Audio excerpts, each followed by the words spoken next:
Good morning, good afternoon, everybody. Welcome to the stream. Thank you guys very much for being here today. Happy Wednesday to everyone. Louis, John, Monica, Mendy, welcome, guys.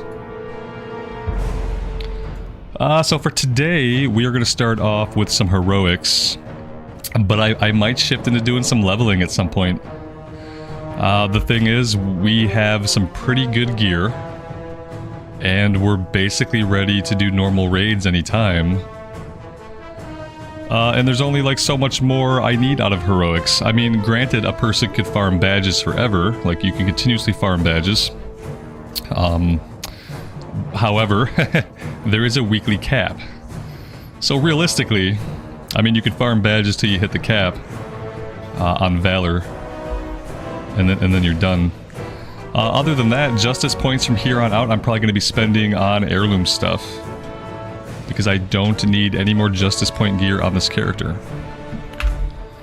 So yeah, that's where we're at. How is everyone doing today?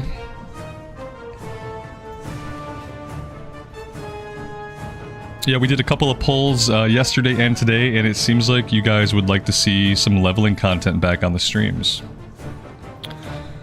So we might be doing that. I don't know what we're going to level. Haven't really had a lot of time to think about it too much. Maybe a Shadow Priest.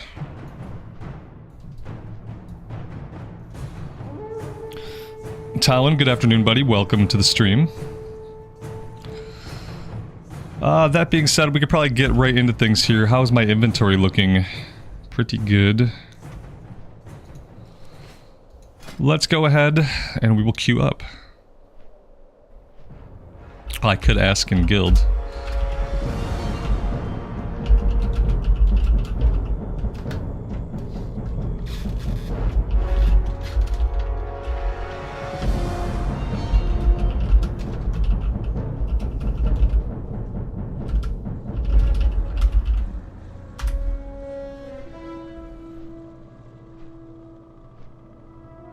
Jackie, good afternoon. Welcome to the stream. Thanks for being here. Yeah, I've never seriously played a Shadow Priest, but I hear that in Cata they were actually pretty good. And it'd be nice to have something that could potentially heal that's not the Paladin. I think if I were to ever heal again, I would like to do it on a different class. I never healed on a priest. I would probably heal Discipline. Discipline always seemed really cool. But we'll see. I'll keep it in the back of my mind, and I'm sure we'll have time to talk about it this morning.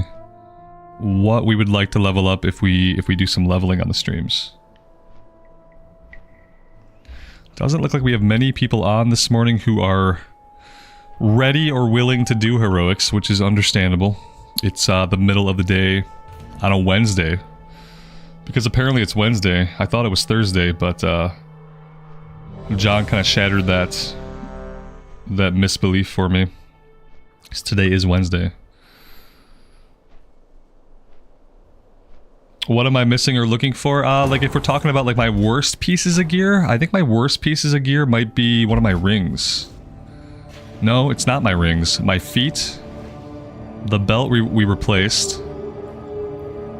The only thing, yeah, like the only thing we need that's not 346 or above is our feet. Everything else is freaking amazing. Like I'd be more than happy to step into a normal raid with what I have on right now. Like everything's good. Oh, here we go. Our stat stick. 308 bow. We need a better stat stick, and we need some boots. And that's it. Like we could do normal raiding right now. If we were trying to do like right into heroic raiding, I'd probably want to get some more gear, but I don't think for normal raiding that it's gonna be that difficult, honestly. Like, I think the fights are gonna be difficult, but I think from like a tanking perspective, I think it's gonna be fine to go in with what we have. Adhikar, good afternoon. Sad Clover, Red Robin, welcome, guys.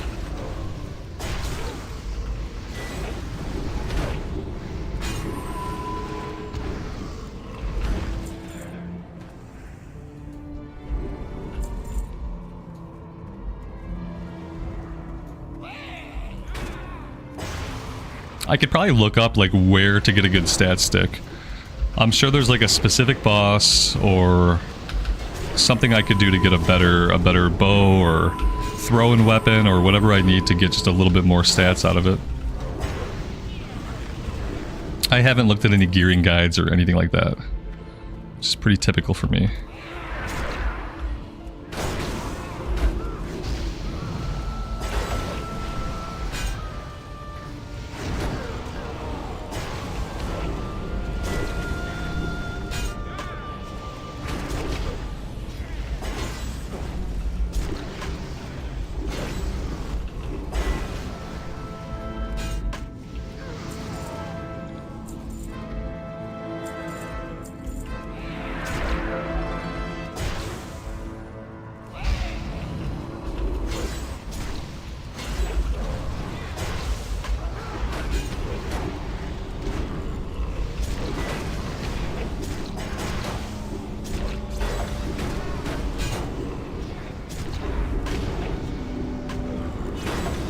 Vortex Pinnacle has what I'm looking for. Thank you. I appreciate that. I could probably even... I could, like, comb through this. And I could probably find out, but... Assad has it. Let's take a look. Boop. Loot. Ooh. Ooh, yes. Oh, wow. It has parry on it? Oh, my God. Yeah, absolutely. That is exact. I didn't know they had stat sticks with parry. That's good. Yeah, that is exactly what I need. So yeah, cross our fingers for that at some point. Alex, good morning, good afternoon. Welcome. We're starting off with some heroics, but at some point today I'm probably gonna transition into some leveling. Because, you know, we did a couple of pulls, and a lot of people want to see some leveling back on the streams. Which I can't blame anybody. We've been doing a lot of dungeons. If you count, like, all the normal runs that we did... Oh, this had to be interrupted way ago. I hit Shockwave, and I thought that took care of the interrupts, and I wasn't paying attention. But yeah, you have to interrupt that way before you're full health. Don't know what that's going to do to the fight. Yeah, anyway, with all the dungeons we've been doing to level up from 80 to 85 and then all the heroics, I can see how some people would want to see some leveling content. And I'm like, I'm ready. If I'm hanging out with you guys, like, leveling is going to be a lot more enjoyable than doing it on my own in a vacuum. But if we're leveling on stream, I want to stick to Horde side. I want to be, if we're leveling a character on stream, I want it to be a character that I can play with the guild. Like, I don't really want to be off doing alliance leveling on the streams. Like, whatever alliance leveling I do, I will do that in a recorded series. Because, yeah, whatever character I level with you guys, I want it to be a character that could eventually, like, play with the guild, do heroics, raid, stuff like that. We lost a DPS. We lost... okay, we're good. I think we're good now. Yeah, now we're fine.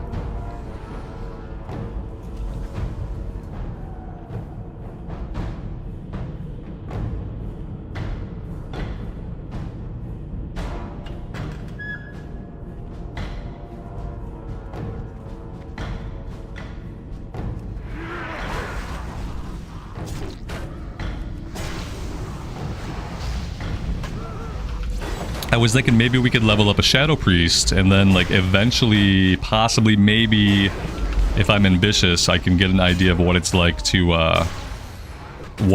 heal. I'm gonna pull this guy back here, because if he fears us off into the courtyard, it's gonna be bad news. Like, I'm gonna pull this jerk, like, oh, there's the fear. I'm gonna pull him back into this room. There we go. It's kind of unorthodox, but...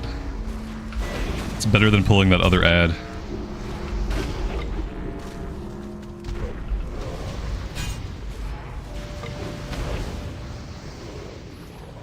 Arcane Mage was also fun. Was this the expansion when Arcane Mage got their, like, their mechanics? Like, you had the Arcane Charges?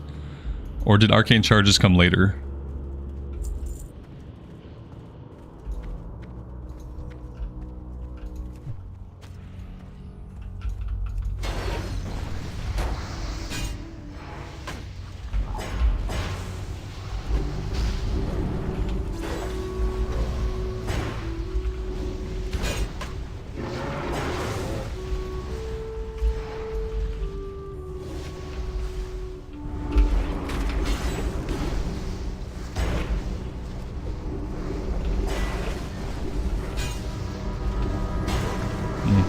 Yeah, we could do a mage. I think I might do a priest. Unfortunately, we're kind of out of melee classes anyway, so whatever I play is probably gonna be a caster. I thought about warlock, but honestly, like, after coming off the hunter, the last thing I want right now is a pet. The very last thing I want is a pet. Oh god.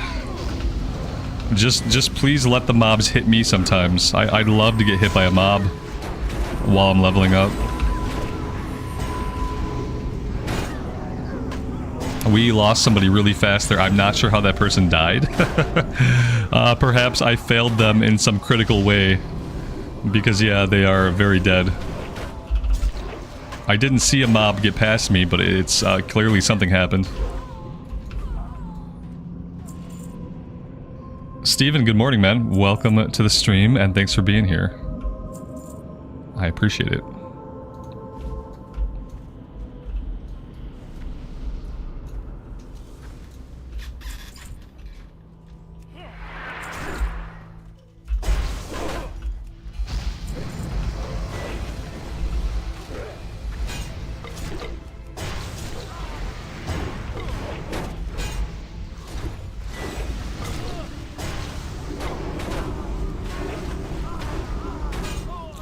Go destruction and sacrifice pet. I mean, the pet would probably still be out a lot of the time, don't you think? Or do you sacrifice your pet and get like a permanent buff? So I just don't want to manage a pet, and I don't want the pet tanking stuff for me, and I just don't want a pet. Tiny Dragon, I'm doing well. Thanks for asking. Destro is the worst spec for locks. Okay. I think we're gonna do a Shadow Priest, or like we're gonna do a Priest, and then we'll level up a Shadow, and then we'll have maybe a Discipline. I want to try a Discipline off spec for healing. I don't think I want to heal Holy, although you know maybe we'll try it. But I'd like to try a Discipline.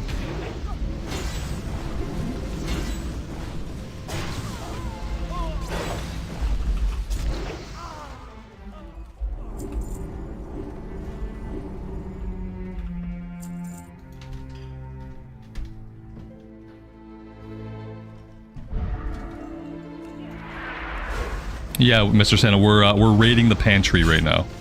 We need a little midnight snack, and we have to. The goal is to get to the fridge in the pantry, raid the pantry, and then get back to our room before anybody catches us out of bed.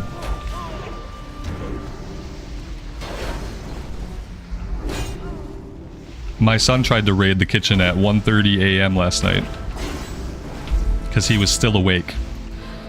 He was supposed to be sleeping, but he wasn't. He was watching YouTube, and he tried to raid the kitchen in the wee hours, which was fine. I mean, obviously he ended up getting something to eat, because if you're hungry, you're hungry. It was just very unexpected. He's never really been the type for like late night food raids.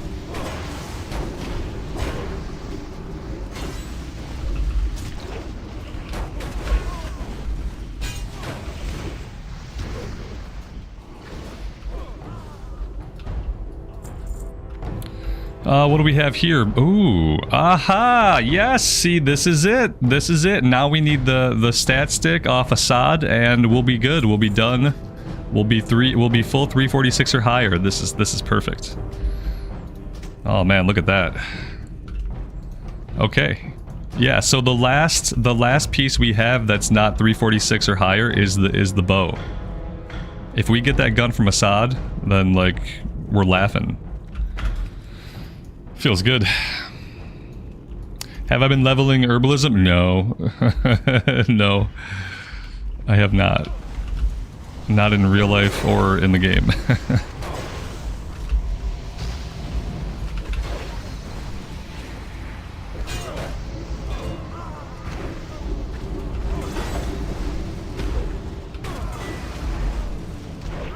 Maybe I should, you know what I should do, and I haven't done this a single time. We will queue up specifically for Vortex Pinnacle. Like, we'll do that at least once, because we can do that once a day. right? It's on a 24-hour lockout, so we can queue up specifically for a dungeon 1 time a day. I might as well do it early, and then that way maybe we also get it on random. Yeah, we'll do Vortex Pinnacle after this. Just to see, like, maybe we get super lucky in the gun drops, and then we're done. Maybe we don't, and, like, we have to wait to get it on random one day, but...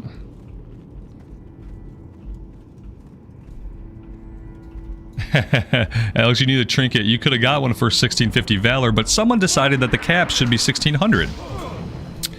That's the thing. It's just like, it feels incredibly rude to me that the cap, like, it shorts you. So, like, if you only have this week's earnings, like, you can't, there's a lot of stuff you can't buy. The cap should be 2200.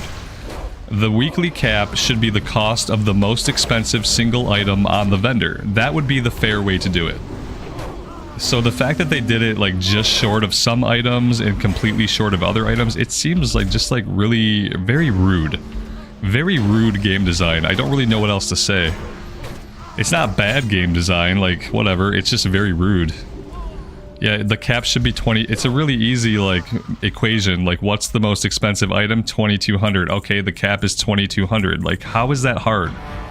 Is that hard? Does that not make sense to everybody else? That if you're gonna have a cap, like, that the cap should be the cost of the most expensive item, so you can at least go for that item in 1 week? Like, seriously, come on, Blizz. Do something good. Like, just make the cap a thing that makes sense if you're gonna have it. The cap rant?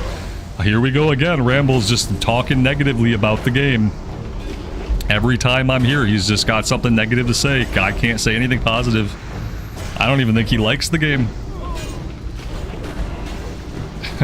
That's it. That's the whole rant.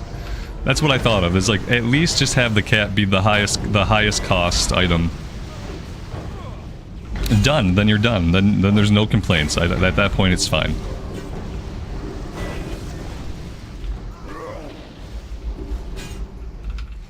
That being said, I mean, reset was yesterday, and I'm like, I'm halfway to the cap. I'm more than halfway to the cap. So if you're a person that plays for 3 hours a day, like, you're gonna hit cap really fast. If all you're doing is grinding heroics, and you're grinding heroics for like 3-4 hours a day, you are gonna cap your Valor, like, in the first couple days after reset. So unless you have alts, like, that's not really gonna leave you with a lot to do.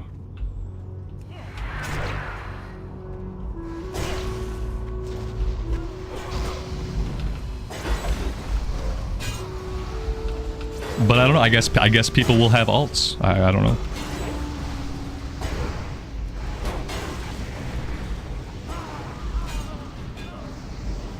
FF14 has a cap on the latest currencies. You can't get the 2 best pieces of gear in 1 week, but you can get any other gear item before you cap.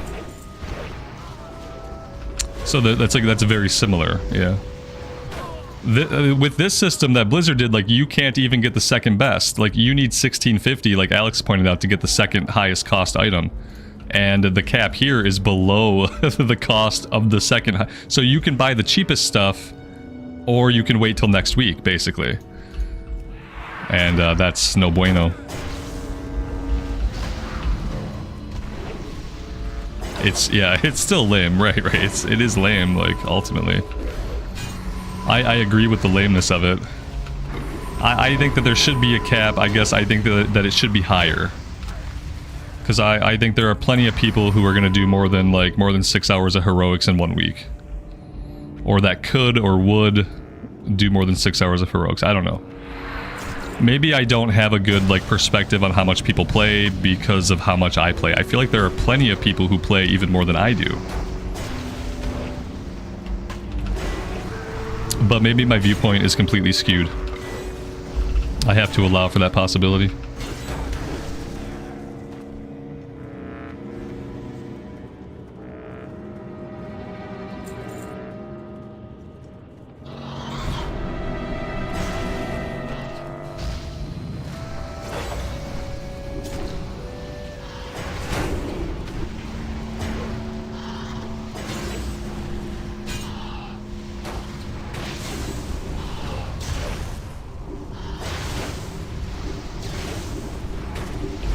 Is the Valor gear on par with raid gear? That I don't know. As far as item level, I'm sure one of you guys knows. Yeah, like, so the JP gear is what? It's like, it's 259. What is the item level of normal raid gear? Is the normal raid gear 259 also? That's actually a good question. I don't know the answer. But I should.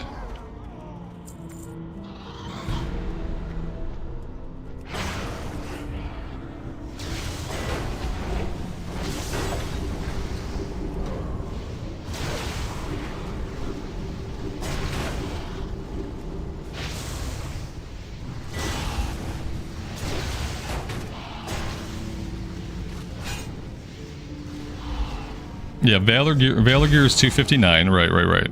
And so what is raid gear? What do you get out of normal raids? I kind of assume that it would be like that normal raid gear would be a little bit higher than Valor gear, but maybe not. Maybe it would be the same.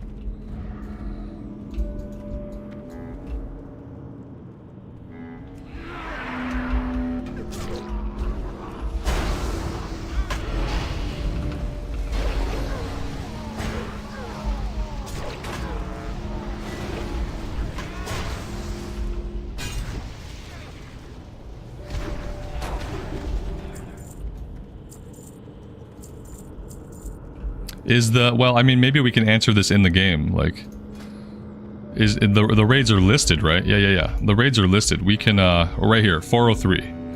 So normal 10-man raid gear. Oh, it kind of varies. Yeah, like some of it's different. This is 365, 365. I don't know where I saw 403. It looks like anywhere from 359 to 365. Let's check the last boss here. 403 off the last boss. Yeah, so, yeah. 365 on average, and then 403 off the last boss. Is what it looks like. Tol Barad is different. Is that what I just looked at? Was that Tol Barad? We'll take a look at, once we're between dungeons, we can take a look at some of the loot. I don't know if I can... can I tank and look at loot at the same time? I don't know. Probably not effectively. Let's go with Bastion at Twilight. That was the raid we were looking at doing. 359, 59... Okay, so that's the same. 59... Okay, so most raids, like the normal raids, are the same as Valor. Even the last boss. Okay, so Tol Barad is different. Blackwing Descent. Yep. So, yep. Normal raid gear gives the same item level loot as Valor. So there's that. So that's the thing. That's kind of what I'm talking about. How, like, this character is ready to go into normal raids. If I were to farm up all of my Valor gear, then there would be a lot less in the raids that would be an upgrade, because it's all going to be the same item level. Yeah. This character, like, at his gear level... He's ready to go into normal raids and start getting upgrades out of normal raids. So, like, he doesn't really need to do much more farming. If we had that stat stick, that'd be amazing. But, like, it feels like that's not even super necessary if what we're talking about is a normal 10-man raid. So red light, green light. Green light's up. No one moves. Oh, dear God. I don't have time to explain it, I don't think. I have too much movement I have to do. Maybe if I'm not getting hit by everything, maybe the healer can just heal through it.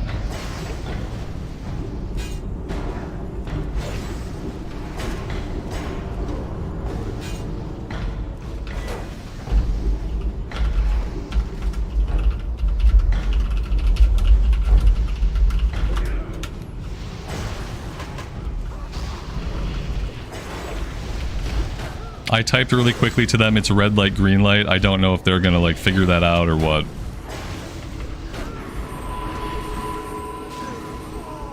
Maybe that's just too obscure for people to figure out on the fly. The healer still hasn't... The healer's dead. The healer did not move. Ah...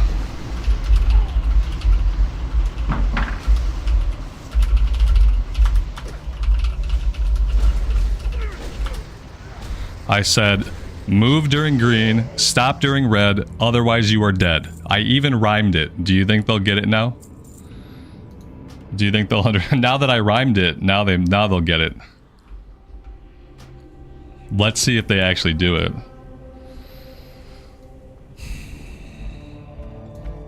I'll talk to this guy, get our teleport on. Oh shit, it puts us up here. Okay, this is okay.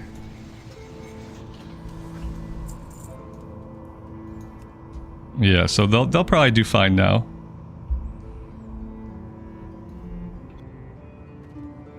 I wonder how many healers have just been forced to like heal through this fight. Like, we didn't know really what was going on until yesterday we figured it out, that it was just a game of red light, green light. And I wonder how many healers just feel like they have to heal through all this. With like the majority of people just not knowing what they're doing. Wait, did he die? Oh, he did die. Wait, he died. What the hell happened?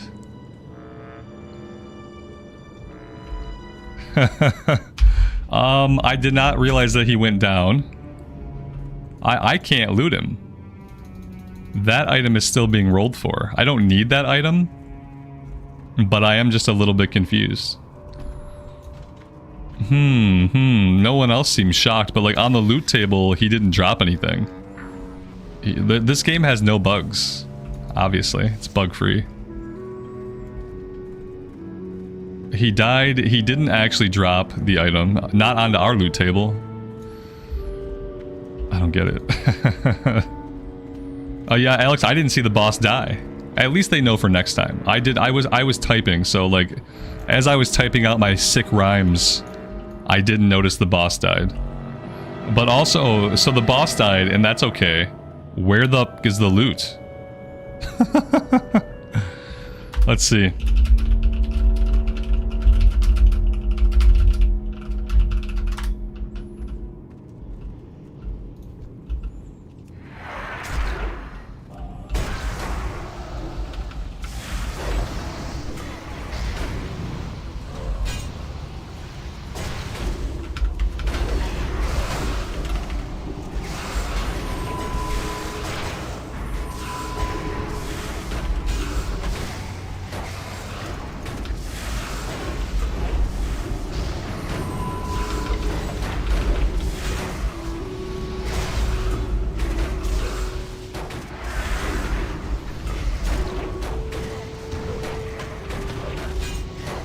It's a small indie company? Yeah, exactly.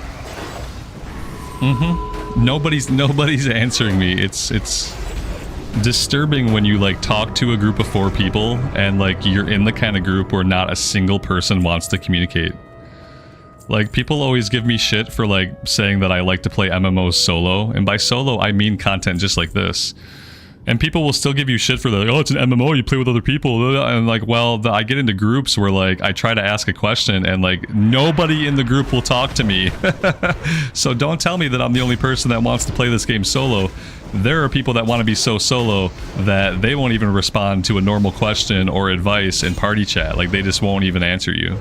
I have 4 people in this group. None of them wanted to tell me anything about the item or whether they were able to loot it. Nobody wanted to say anything. Like, after I gave them advice, they weren't like, dude, boss is dead, bruh. Like, nobody talked. Still nobody's talked. It's the weirdest thing. Like, I'm very antisocial in the game, but like every once in a while you just like type stuff to somebody and you get a human response. Because it's an MMO.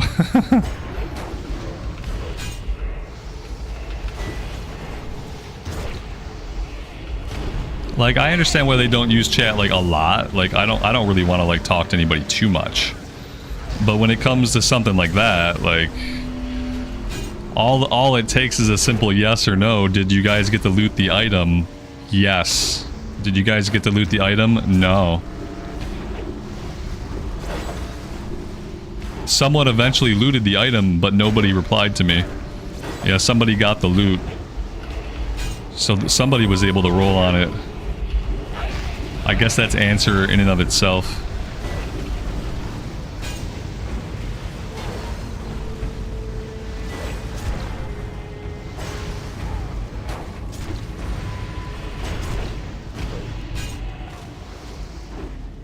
You're guilty of doing that, Tiny? You never talk? It's okay, like, for individuals to not talk, but out of 4 people, I would expect 1 person out of 4 to be willing to communicate. Yeah, it's not weird when there's, like, a person that doesn't want to talk. I'm that person a lot of the times. What's weird is when you're in a whole group of people and nobody wants to say anything. That's the weird part.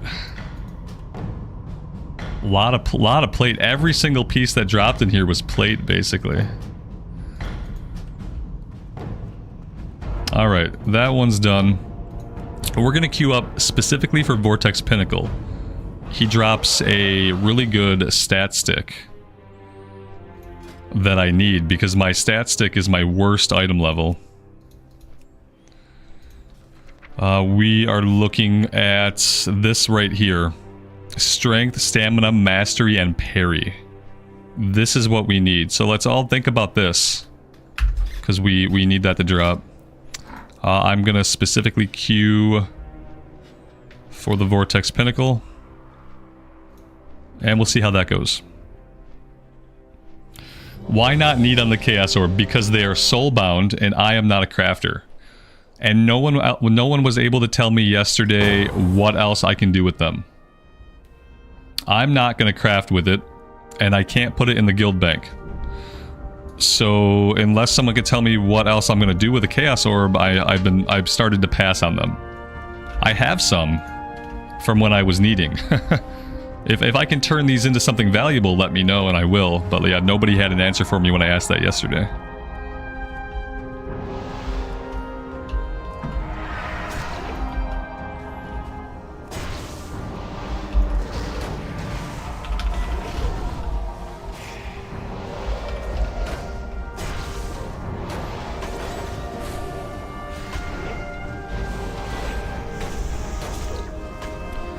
Everybody's needing on them. You doubt they're all crafters. That's fine. The thing is, it's like if people are looting, right? It's like if there's like a riot and people are looting buildings. It's like saying, well, it's okay if I go grab that DVD player because like everybody else is already looting and they're looting much more than I am. It's like the wrongs of other people don't make me feel better. I thought I could use them for something. I thought I could put them in the guild bank, and that's why I was rolling on them originally. What could happen is, like, even if a lot of people are needing on them and they're not going to use them, my role could stop somebody from getting it who would use it. So, like, I'm not just going to go along with, like, the whole, like, crowd on that one. Not on that one, just because there are people out there who can use them, and I'm not going to use them. They're gonna rot in my bags, so.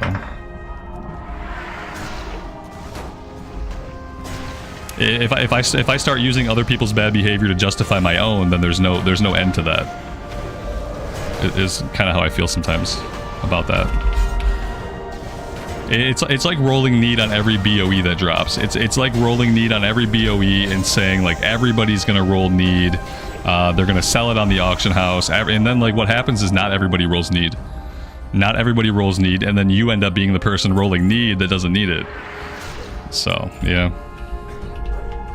Like, I don't know why these guys didn't. I didn't have the time to do a single ability.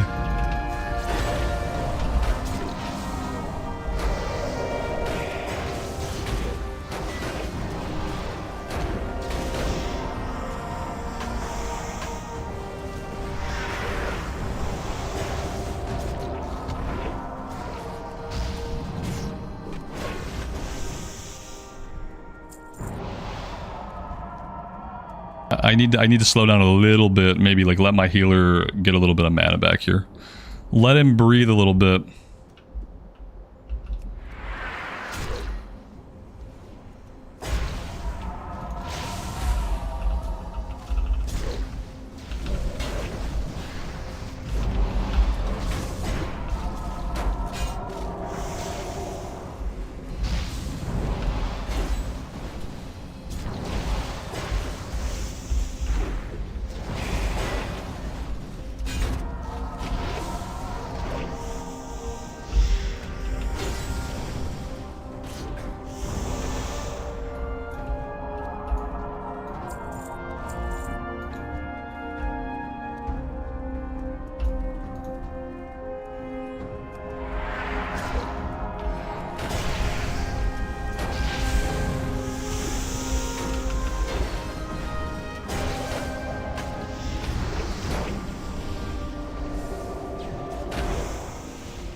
The need greed system is one of the reasons you don't play dungeons. That's fair. I mean, it's not for everybody. Yeah, there is a certain disappointment when somebody rolls on an item that really isn't for them or whatever. You know, it's happened to us plenty of times. I don't remember when it was they put personal loot into the game. Was personal loot something they put in during Legion?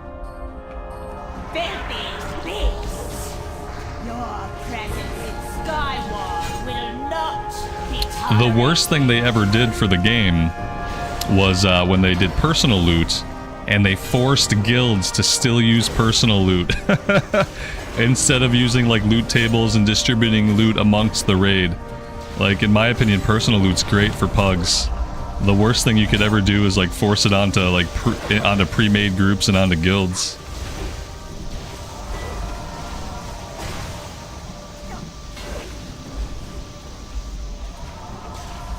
I don't know if it's still that way or if they eventually went back to a better way of like letting guilds handle their own loot.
So, like, it looks like everybody stood in the lightning.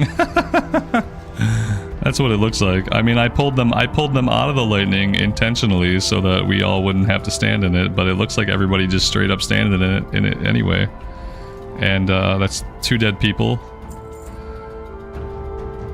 Let's let them res up, reorient themselves to a life where you can't just stand in spell effects and expect to live as DPS. It's not gonna happen.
I'm glad like the tornadoes spawn when the fight is engaged, and hitting charge like engages the fight. And so therefore I charge, all of the tornadoes appear, and I charge right into a tornado.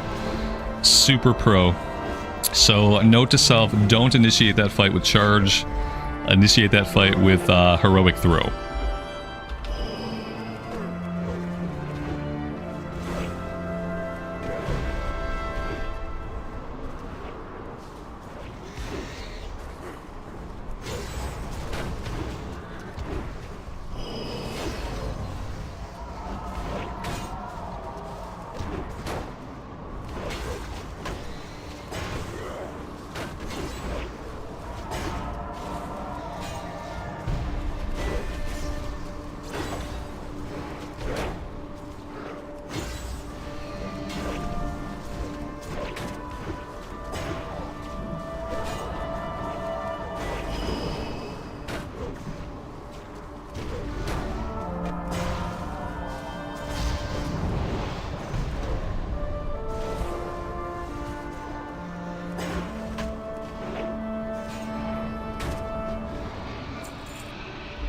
That went very quickly.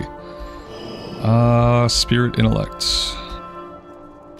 I don't think we don't need anything here besides that gun. So like I don't even have to look at the gear, because there really shouldn't be any piece of gear here that I need besides the gun.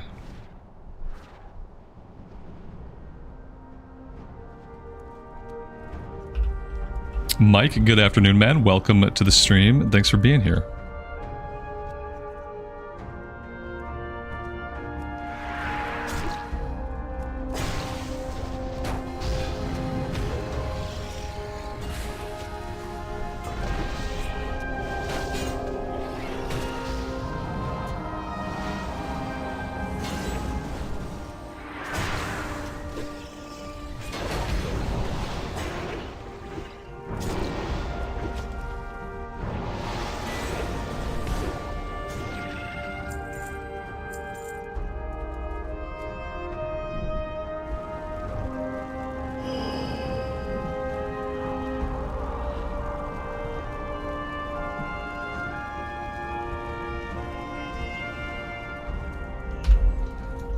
Solomon, I appreciate that, man. Thanks for being here. Thanks for lurking.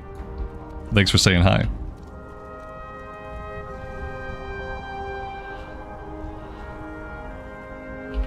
Mike, it's going well. Yeah, thanks for asking, man. Let's let these guys path out of this. Okay, no, that wasn't really what I wanted. Not really how I wanted that to begin. I will say, like, if you're a hunter with an itchy trigger finger, that's okay.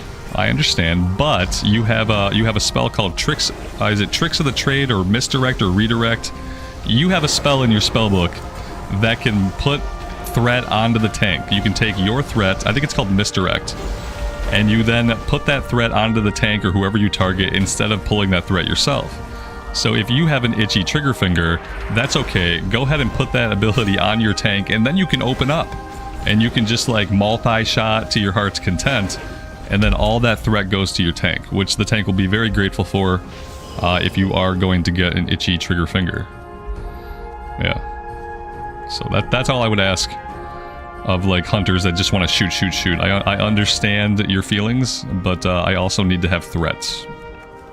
And we can help each other out.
What time are we streaming the Thursday raid? We have to see if we're going to have enough people to even raid on Thursday. So right now we're still doing signups. From the look of the signup sheet, it doesn't seem like enough people are going to be ready on week 1. So we might be looking at a week 2. I'm not in a big rush. And apparently people just are not going to be ready yet. We'll see. That could change. You know, we have today, at the end of the day, and if we get a bunch of signups, then that's fine. But I'm not going to... I don't want to pug any spots for our first raid. So right now we have about 6 people signed up. We need another healer. We need some DPS. And so if it happens, I think it's at, I think we have it at 7 o'clock server time?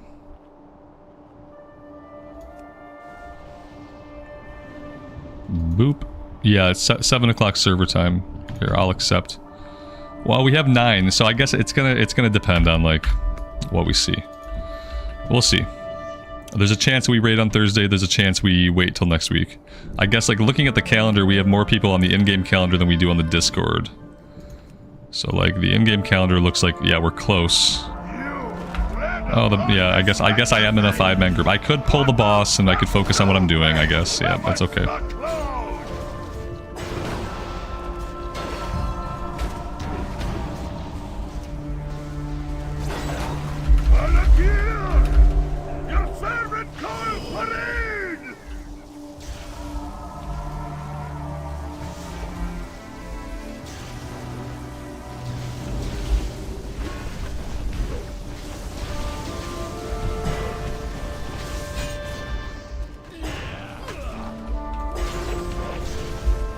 Yeah, I guess, like, we should probably try to use the in-game calendar, because I think there are more people being active on the in-game calendar, the Discord.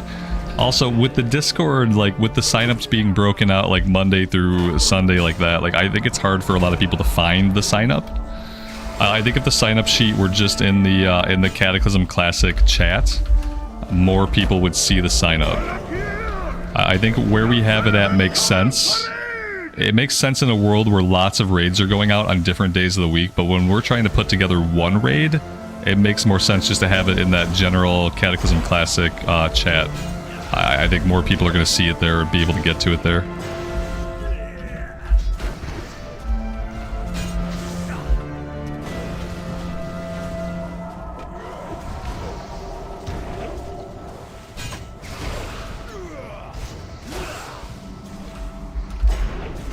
What I didn't really see on the in-game calendars, I don't really see, like, roles. Do we have, like, roles broken out on the in-game calendar? I didn't see anything like that.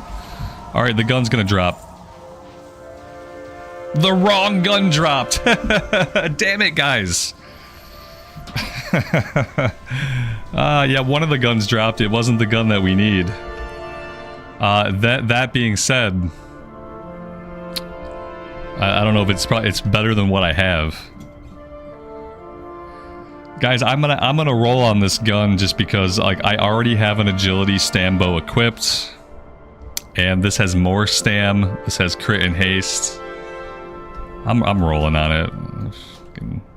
Sorry that's gonna offend somebody, but I might not even win the roll. So yeah, I don't think I won it. I rolled a 19, so we're good. We're good. Yeah, so if we look at the sign up, yeah, the problem is you can't tell, like, what people are queued up as. Like, we see the class, but we don't see the role. If we're lucky, we have, from what I can recognize, we for sure have 2 tanks. We have at least 1 healer. We've got 4 melee DPS, unless Arrow Light's a healer. We got a lot of melee DPS. We'll see. So I think what I'll do is, like, 7 o'clock server time tomorrow, I will log into the game, and we will see if we have enough people to put a group together. If we have enough people to put a group together, I will stream the raid. And if we don't have enough people, then that's fine. We will plan it for next week. But yeah, I want to have a full 10-man group. I don't want to have to pug anybody for the first raid week, because it's probably going to be rough. It's going to be a lot of people learning the fights, a lot of people maybe seeing the fights for the first time, obviously, and I'd rather do that with a full guild group. You can't, I can't manually queue for this again. You can only manually queue once a day because it has a 24-hour lockout. Like, we can pull this again on random, like, we could pull it again on random, but I can't queue up for it again. That was like, oh, yeah, see how it, you have a 24-hour lockout when you queue specifically for a dungeon. So, yeah. Yeah, well, the thing is, like, it might not get buried under chat, but let's be real, like, the chat in that room doesn't move that fast, but at least it'll be visible, because when you go into a room, it shows you what you haven't seen. So if you put it into the Cataclysm Classic general chat, then if you haven't seen that yet, then that chat room says, hey, there's new messages, here's where the new messages start. Oh, look, I haven't been in the chat room in a couple days, now I see there's a raid sign up. If I've already seen the raid sign up, then I don't need to see it again, so yeah, it's up there in the scroll. But if you are popping into that general chat for the first time and you haven't seen the raid sign up sheet yet, you're going to be directed to look at the new messages, and whereby you're going to see it. That's kind of my thinking on that. Like, if you're looking at what's new and what you haven't seen, you don't have to scroll up, you're going to be taken to that stuff. Whereas, like, ain't nobody looking at Thursday out of the 7 days of the week, I don't think. That's just my opinion. You guys can run it however you want, because I'm not going to do it. That's just my outlook on it. I didn't know where it was at first, Alex. You told me on stream, you were like, hey, I put up the sign-up sheet, and I was like, oh, cool. And I went digging around in general, I went digging around in the Cataclysm Classic general, and I couldn't find it. And then I was like, oh, wait, what's this? I'm like, oh shit, it's in Thursday. So like, it even after knowing it existed, it took me a minute to find it. Now granted, I'm relatively incompetent when it comes to Discord, but still, that was my experience. In the two places I looked for it first, it wasn't there, even after knowing that it existed. So that's just my take on it. You guys do it how you want.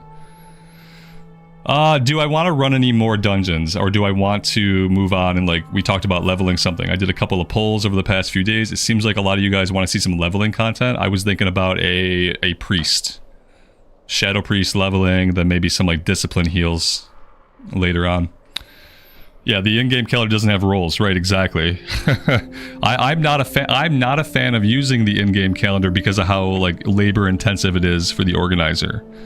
So if we get the Discord one in a place where it looks like this, then that'll be better. Yeah, you have the Discord info here. So like, yeah, like, if we can get the Discord one to look like this, where there's not, like, well, how many people do we have? 9? 8? Then yeah, that'd be great. Because yeah, it's obviously too labor intensive to go through and manually invite every level 85 character in the guild. A goblin shadow priest. I'm gonna do a blood elf. Shit. I'm probably gonna end up doing a blood elf, and then I want to level that blood elf. I want to take it as soon as we're like level 5. I want to take it to Brill, to Tearsfall Glades, and I want to see like the remade Tearsfall Glades, the remade Silverpine, the remade Hillsbred. But it's gonna be a blood elf, I think, because they're the only pretty race on the horde side. I don't think I can play a goblin. I don't think I can make myself do the goblin starting area again. I'm just like, I'm cringing just thinking about it.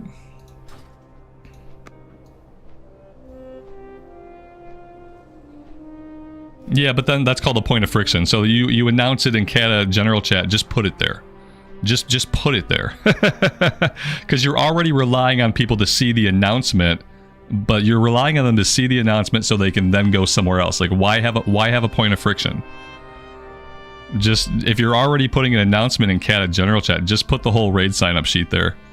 Like, yeah, don't even bother. And then if we get to a point where there are multiple raid teams going out on multiple nights, then in my mind, that's what the different daily signups are for.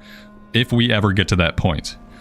But when we're just starting off, like, basically it's like don't make people do more than they have to. Like, don't make them look in 2 places. Just make them look in the one place, and then it's going to be a lot more straightforward for most people. That's how I would do it. The next random will be Vortex again. You're almost sure of it? Yeah, I don't know if it will.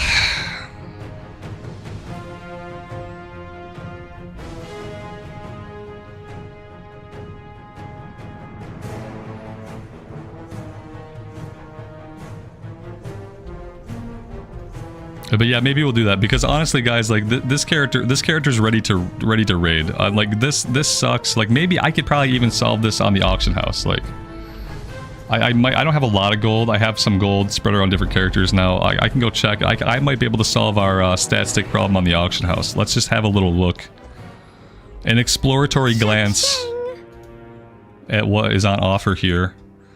We are looking for either bows, guns. We're looking for level 85 stuff. Shit. Whoa. Okay, I need a lot more gold. Stamina, agility. Yeah, 3. We don't need agility. The hit and crit. It would be an upgrade. Like, it'd be an item level upgrade for sure. It'd be more stamina. And that's basically... That's it for bows. Guns. We got this crazy freaking thing. 11,000. Yeah, so no, there's not really any good options. And like I wouldn't mind one of these. It'd be a little bit better. It would pop our gear score up a little bit, but that's not really like super important. Queue for the random and then if I don't get it, just leave. There, that's not a bad idea. I doubt I would get Vortex Pinnacle after just running it manually though. It's like not a really good chance. I probably get Halls of Origination. Yeah, I think I'm fine. I think I'm cool with what I have. Like honestly, we're almost 350 item level, where like most of the loot in the raid is only going to be 359. So yeah, like I've got some Valor points. Was there any more Valor gear I need? Oh, I need to gem this. I need a green gem, the Puissant Dream Emerald. I think I need. Let's oh, I'm at the auction house. Let's take care of gemming this thing. Yeah? What do you want? There we go. Puissant Dream Emerald. Everything else has gems. We got the enchant on the shield. I have a dark hide leg armor. I'm gonna go ahead and put that on these pants.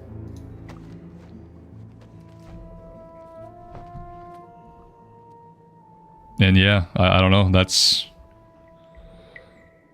what we're gonna be working with, I think, for like normal raiding. The Valor dude, yeah, I don't think he does. I'll check. I thought I checked yesterday, and I don't think either vendor had anything for like weapons. And since the bow is a weapon, there just wasn't anything. But we'll have another look real quick.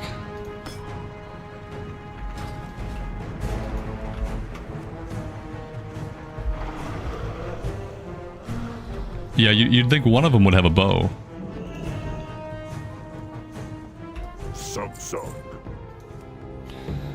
Boots, rings, relics and stuff, trinkets. Yeah, they don't have weapons.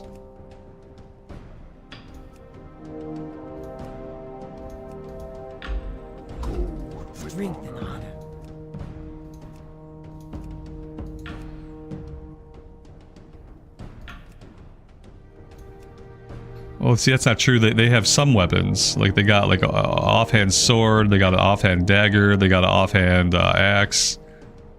But they don't have a gun, or, like, a throwing weapon, or, like, anything like that. Yeah, which, they don't have anything. Yeah. They got nothing. Alex, your lock is 344. That's probably, like, right where you need to be.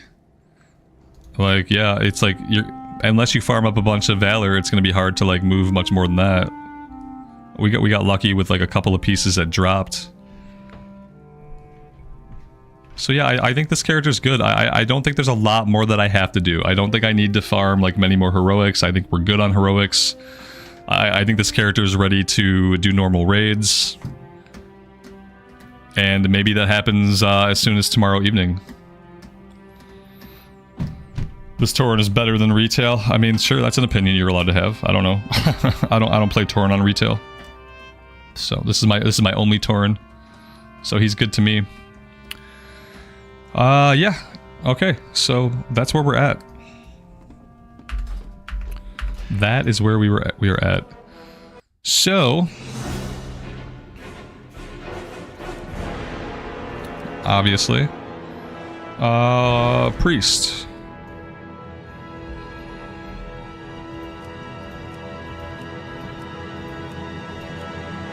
Looks like it's Belf time. That's right. It looks like it.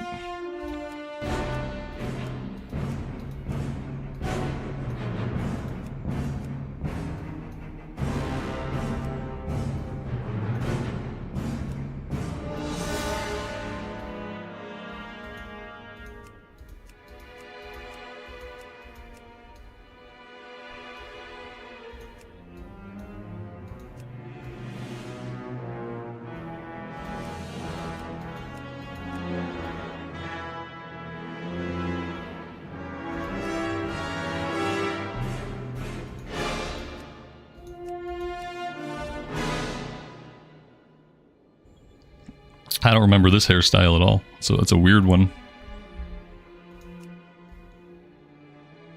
Probably go with something basic. Alright, that looks okay. That seems fine. I need a special character. Let's see.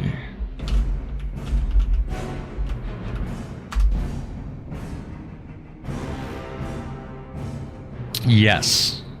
Heirlooms. Absolutely. I have shoulders already. So I have cloth shoulders. Let's go ahead. Let's heirloom it up.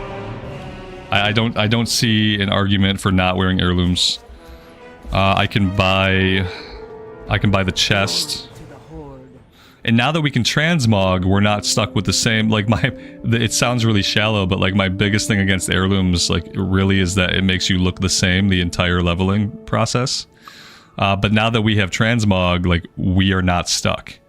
And the great thing about heirlooms is like if we like a look, we can transmog the heirloom and it doesn't continuously get replaced. So I'm gonna grab, I have the shoulders, so I'm gonna grab the chest. Yeah, that's what I want. Okay.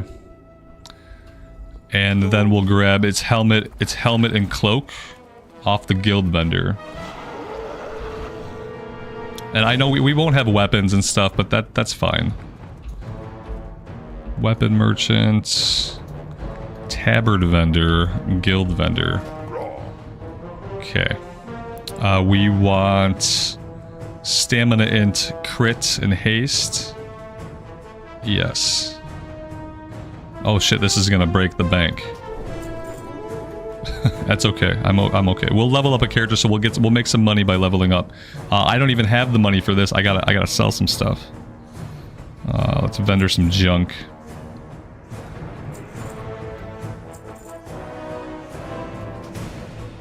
I have an arced war axe already. I don't need 2 of them.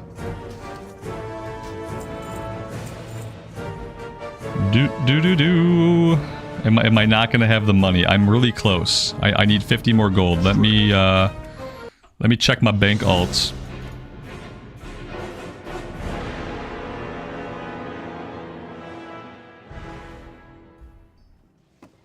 My bank alt who has broken gear. Like, why is my gear broken?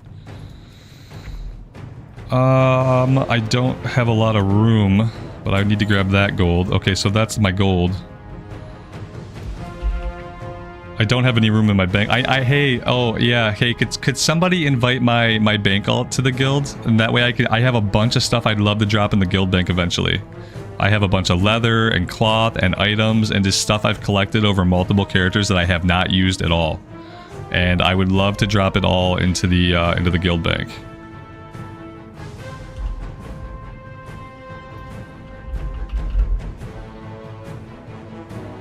Was that the dragon mount from Stone Court? Yes, it was. Yes, it was. Yes, we got really lucky. I saw it drop twice, and the second time it dropped, I won it. Then I had to drop 4,000 gold on Artisan Riding to even be able to mount it.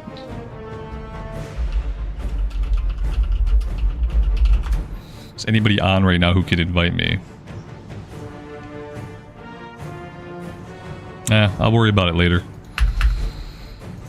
Alright, so that should be the gold that I need.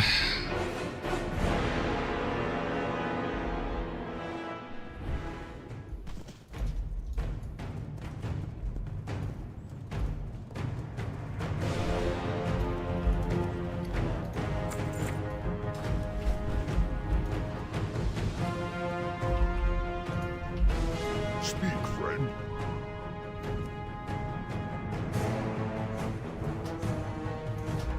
May your blades never dull.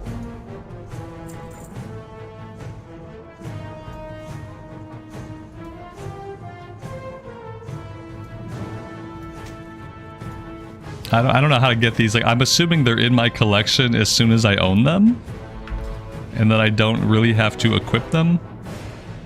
Yeah, okay. Cool, cool, cool.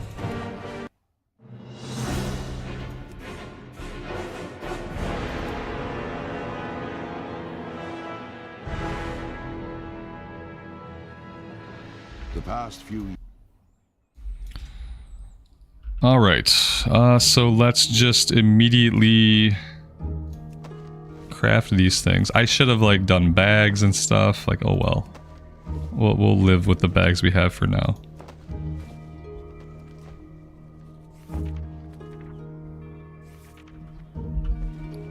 I didn't get the cloak.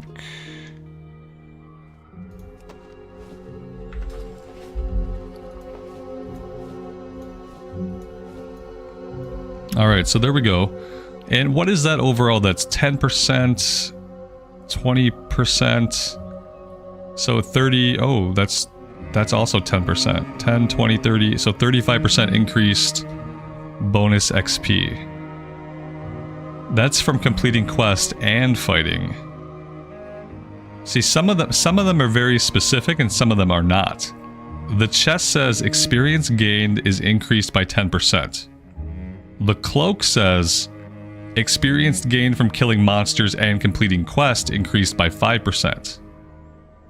The shoulders share verbiage with the chest being non-specific, and the helmet shares verbiage with the back piece being very specific.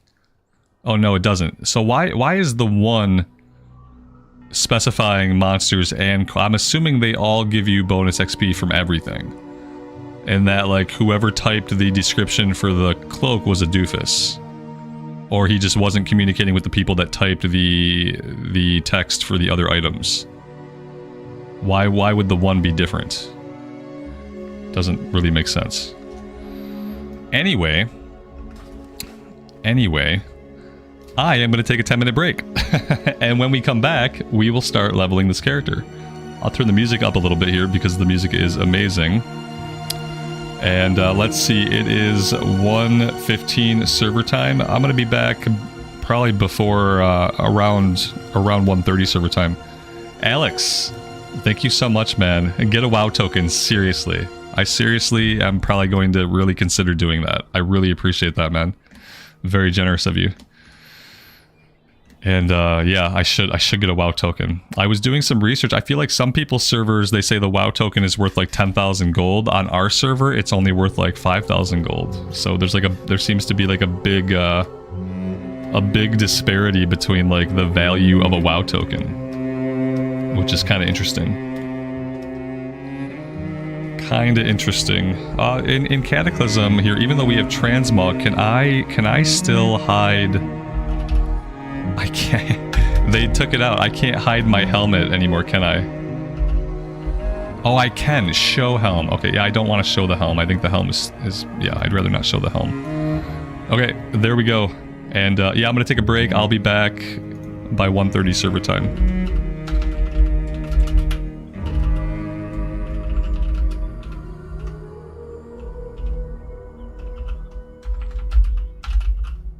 There we go.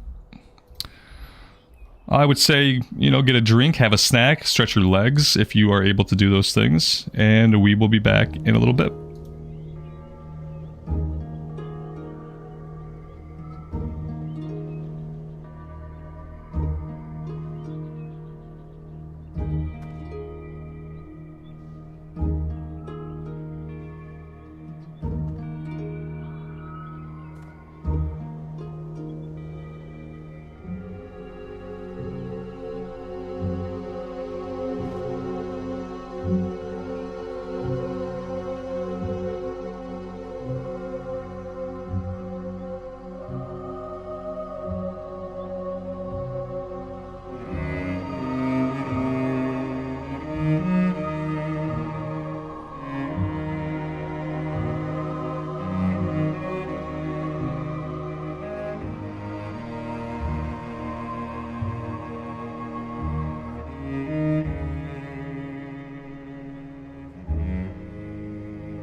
Alright, we are back. I need to change the title of the stream a little bit. Give me 1 second to take care of that stuff.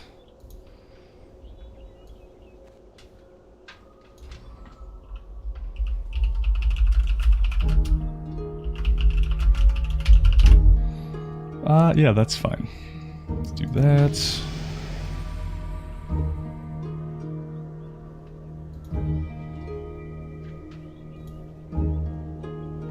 I can get rid of the pinned comments so people don't have to call it out.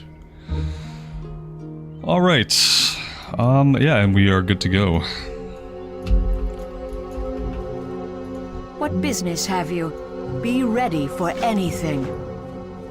We all know these quests, so I'm not going to read the ones here. As soon as we're done with this little area, Sunstrider Isle, I'm going to take us over to Tears Fall Glades. And we will quest out of Brill, and then for that content, I probably will be reading a lot of the main quests. Like, if it seems like it's a quest that's new, that isn't just like a carryover quest or like a recontextualization from vanilla, then we'll read it.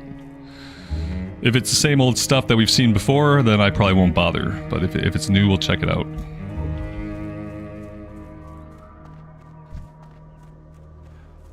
And so right now we just have Smite.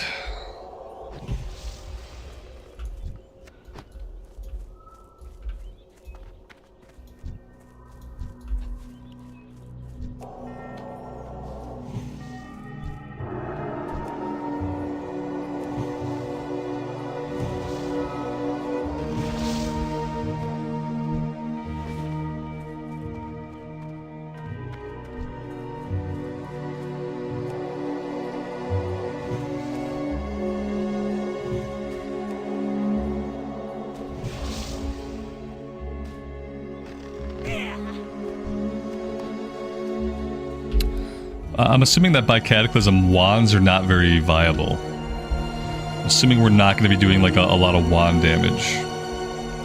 That we're probably just going to want to keep casting until the enemy dies.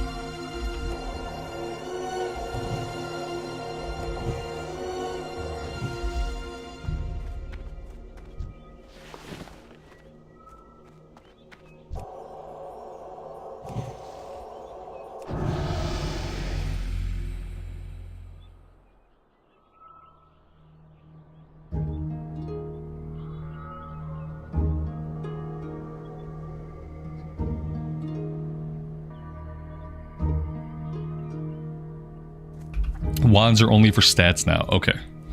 That's kind of what I thought. Even in Wrath of the Lich King, like, wands were kind of weak. They had weakened them. So I figured they'd be useless at this point.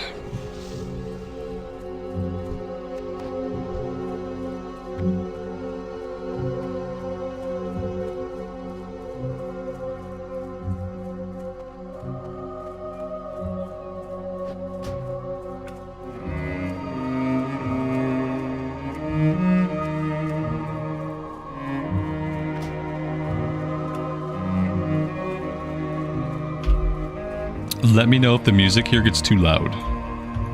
We will persevere. But it's like some of my favorite music of the entire game, so. Time is of the essence.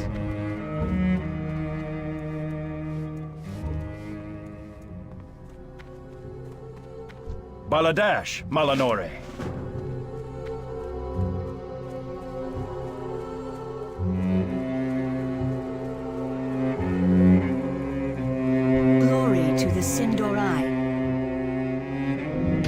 What professions am I going to go with? That's a good question. The real question is, can I hold myself accountable to actually work on professions? That's the really important question. I guess, like, I don't know. Yeah, herbing and mining. Oh, they give XP now. Oh, okay.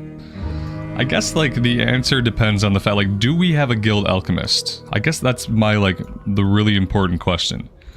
Do we have an alchemist in the guild who is going to be part of the raid team?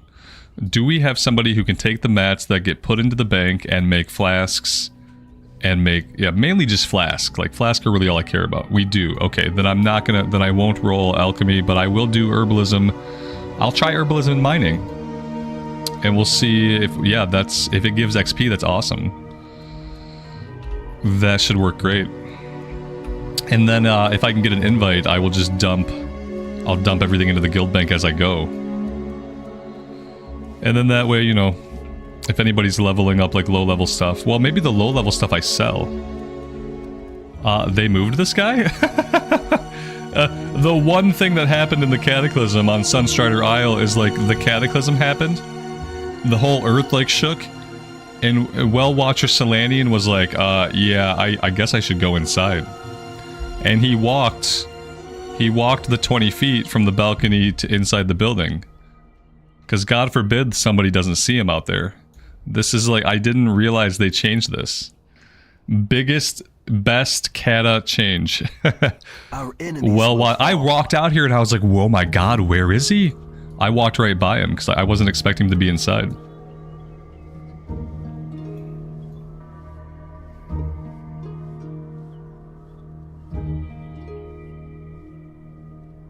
Ah, yes, you should tell me that, Mr. Santa. Thanks. Yeah, let's get rid of it. That didn't do it. Let's reload. Maybe that'll get rid of it. There we go. Yeah, thank you. I appreciate that. Doesn't need to be up right now. Distracting from the scenery. The dark times will pass. We will have justice. Remember the Sunwell. I'm gonna check out like what the low-level herbs are going for on like the auction house, because sometimes, not the super low-level stuff, but like the middling stuff, sometimes that sells for a lot.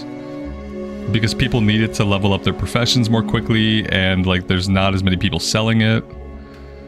So sometimes like the middling resources, like on the leveling path, can sell for quite a bit. So I'll check it out, and then if it's not gonna sell, I'll just pump it into the guild bank.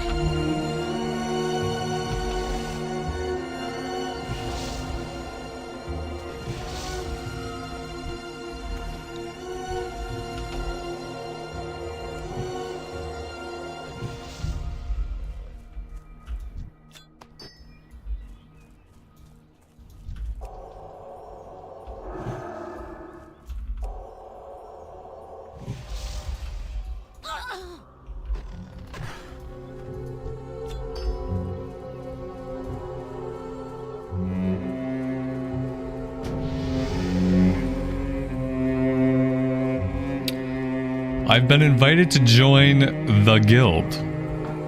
Now, I could be wrong, but isn't it... Okay, I see it down here in the chat. Okay.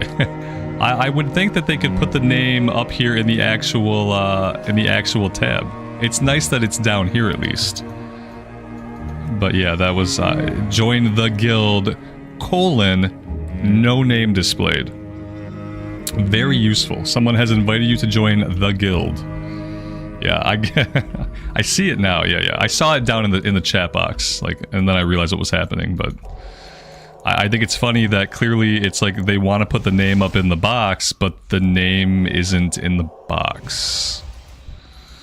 It's probably, I'm sure it's intended. I'm sure it's not a bug or a formatting issue. It's probably supposed to be that way. It's just a colon with nothing after it, because that's what colons are for. Colons are like, they're interchangeable with periods. You just use them to end a sentence if you want to. That's not how you use colons. It's a feature. Having to look down in your chat to see what guild is inviting you is a feature. Yeah. I believe it. I have to mana tap one of these guys. Well, yeah, mana tap. It's not actually mana tap. The spell is now actually called Arcane Torrent. I'm glad they never changed the quest though. There used to be a spell called mana tap. Mana tap and Arcane Torrent were different.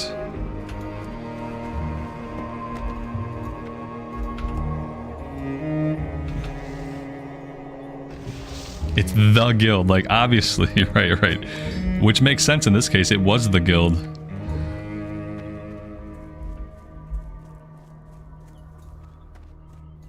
We need lynx collars.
Now, as we level this character, I don't mind doing some dungeons, but I really don't want to be on an 85 level dungeon grind, I don't think. I would like to primarily be spending time questing, at least until like Outland. And then like in Outland and Northrend, I would probably focus a little bit more on like dungeon grinding. And then 80 to 85 is maybe this would be the character where I can go through and I can actually read the quest in the new content, and I can actually see the zones all the way. Like maybe this character will be the character that reads the quest in the 80 to 85 zones.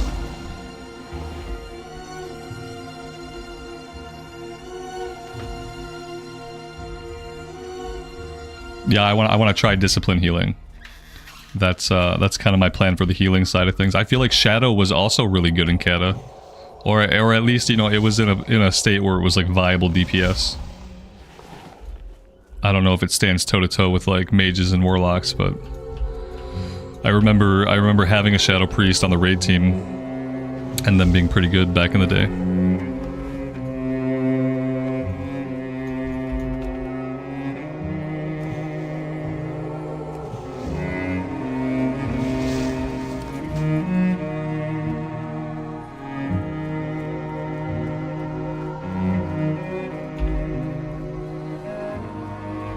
Wayne, it's your first time seeing me start a tune as a fresh start character? That's awesome. A lot of people would say that I have too many fresh start characters. It's interesting that I've been focusing on like endgame stuff long enough in the streams that this is your first exposure to a new character. That's cool. That tells me I haven't been starting too many new characters recently, which is good. Oh, I need to come all the way over here and talk to the shrine.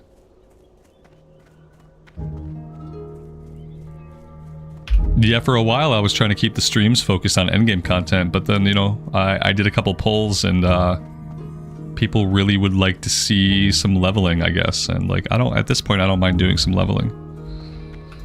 As long as there's like a potential of an end game for the character, as long as there's like an end state where like I can do heroics and do stuff with the guild, then I don't mind leveling up another character in Cata.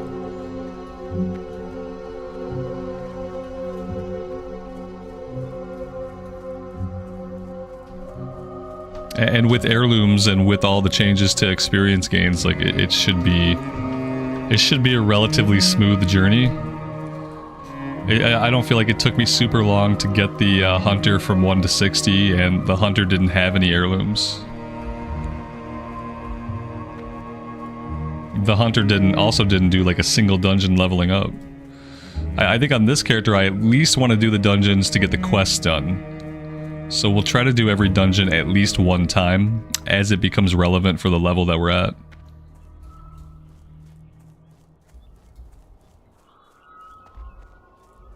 Brian, thanks for being here, man. I appreciate you saying so. I try to be chill most of the time. Sometimes when we're playing endgame content, I'm not always like super chill. But like 80% of the time I would say that I am. Death to all who oppose it's kind of the vibe we try to go for. I do need these. Keep your wits about you. Anaria Shola, the reckoning Priest is training. at hand. You clicked on tanking heroic dungeons and came to see level 1 priest. I'm pretty sure I changed the name of the stream. Pretty sure, like, yeah, like, so the name of the stream, if you were to refresh, you would see World of Warcraft Cataclysm Classic Fresh Start Priest Leveling with Heirlooms. That's the current title of the stream. You might have just, like, you probably captured, like, an older name. Yeah, we did do some heroics. If you back up in the stream, you'll see that we did heroics earlier today. But on my side, I've done everything I can to make sure that you see the proper titling of what we're doing right now. So I can't control whether you've refreshed your YouTube recently or whatever. So my apologies if you feel like you were misled. Farewell. I do try to change the titling as soon as I know we're moving into different content. The alternative is that I have to completely end one stream, start up another stream, which as like a viewer is probably not like a very great experience. Like, hey guys, I'm kicking everybody out of this stream so that I can start up another one. Like, it's just too much of a hassle to do it that way. Farewell. And then what I'll do after the stream ends, I'll go in and I'll add timestamps so that people watching the VOD, they'll be able to see like where the dungeons are at and where the questing is at. Keep your wits about. But I'll do that after the fact. Farewell. Shadow Word Pain, awesome, awesome. We've got a quest to turn in over here. You don't feel misled? I appreciate that. And thanks for being here. But yeah, I changed it as soon as I could. We will have justice. No, that's the old title, Baba Chara. That's exactly what the old title did say. Yep, it said, yeah, you're right. It said, or possibly leveling. Yeah, now it just says what we're actually doing. It said heroics, possibly some leveling. So even in the original title, I tried to allow for the idea that I knew at some point today I would be leveling up a character. Stay the course. But yeah, the first part, and I'm sure it probably cuts off, you know, like YouTube only shows you so much of the title. And then it chops the rest off. So if you don't get the point across in the first like 5 words, then like people don't often see the rest of the title. It's a feature.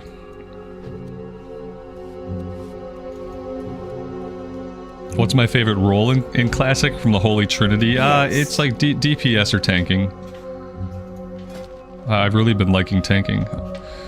So we have Shadow Word Pain here and Flash Heal. Okay, there we go. And now we have to heal some Outrunners though. Heal wounded Outrunners. Okay, I've never done this quest. So we'll see. Not sure where the Outrunners are going to be.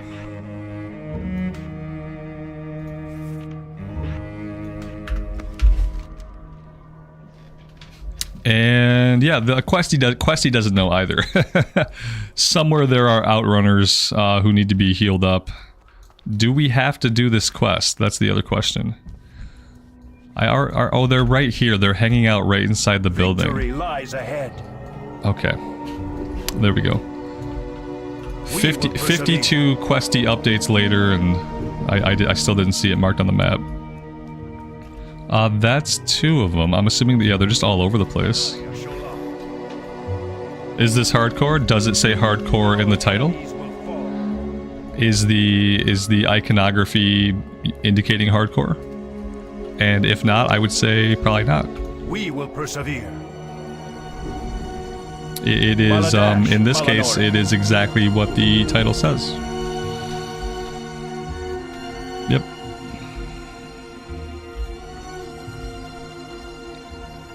Nice. Amy, thanks for letting me know. Be safe out there. Times will pass. Hold your head high. Remember the sun well.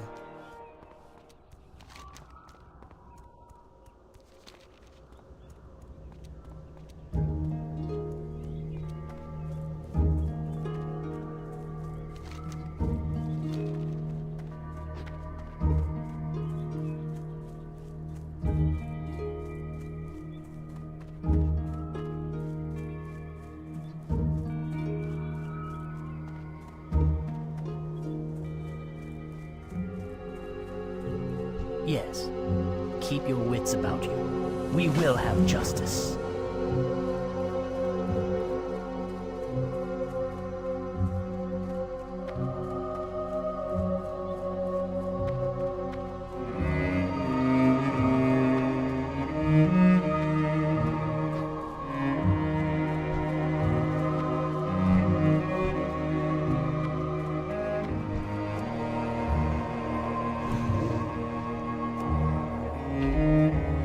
For what it's worth, I'm a solid tank in endgame content. I appreciate that. We'll see how I do in raids.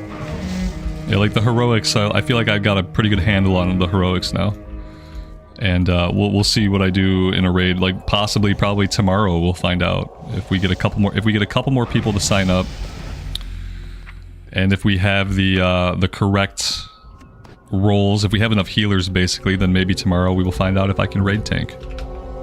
The last time I raid tanked was in Firelands, like back in original Firelands on a Death Knight.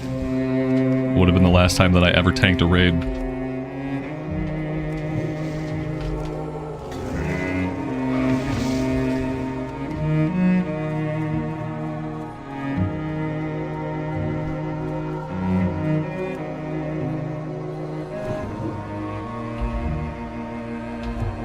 Yeah, these zones in particular, like I've played so many characters through these zones, and I would play so many more. Like the Blood Elf zones are just like incredibly well done. The vibe here is amazing. The music here is incredible. And yeah, it's like, it's kind of like the perfect leveling zone. It has like the perfect leveling zone vibe.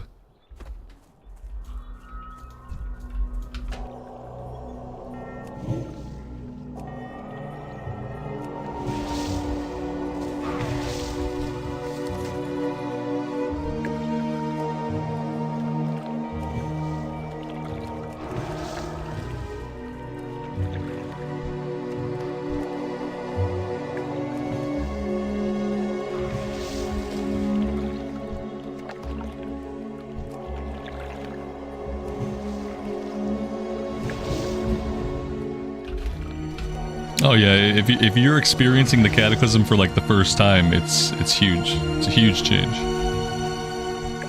Absolutely.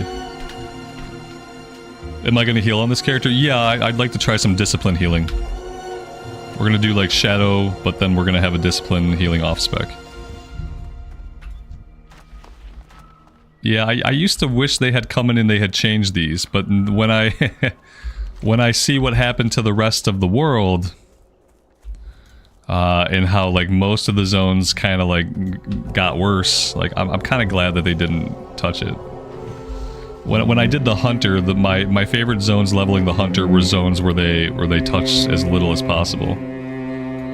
So yeah. Eventually we will get a remake of these, but it'll probably be like after the World Soul Saga, or maybe sometime during the World Soul Saga. I just hope they do it like really well. And maybe even leave this content in the game somehow for people to still experience like in a non-classic environment. My inventory's full, like part of me wants to head back and turn everything in, part of me wants to finish this quest. Let's finish the quest. And we'll go vendor.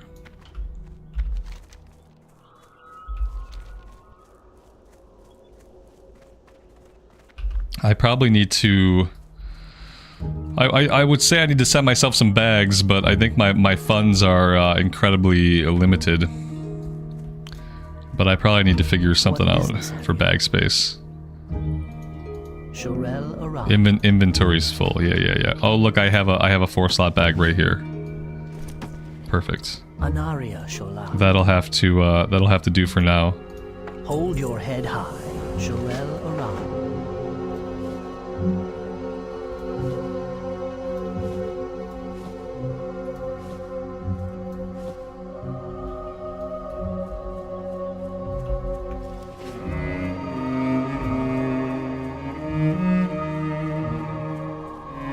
Yeah, there's probably no mail here. The closest place there'd be a mailbox would be Falcon Wing. Yeah, out in Falcon Wing Square there'd be a mailbox. There's maybe some bags in the guild bank. Yeah, that's possible. There might be some bags in the guild bank. I don't know. I don't know if people are putting bags in the guild bank. Your gold is welcome here. I also don't know like what permissions this character has to access the guild bank, so. Question, like to add appearances to my transmog, do I have to equip them? Like if I get new pieces of cloth, do I have to equip that item to add it to my transmog list, or can I just vendor it? That's the part I've never really understood about how that works. They have to be soulbound, so if they're bind on equip, I have to equip them first. Okay. And then if it's a white item, or do white items just not get added to appearance list? Is it like rare and above, or uncommon and above?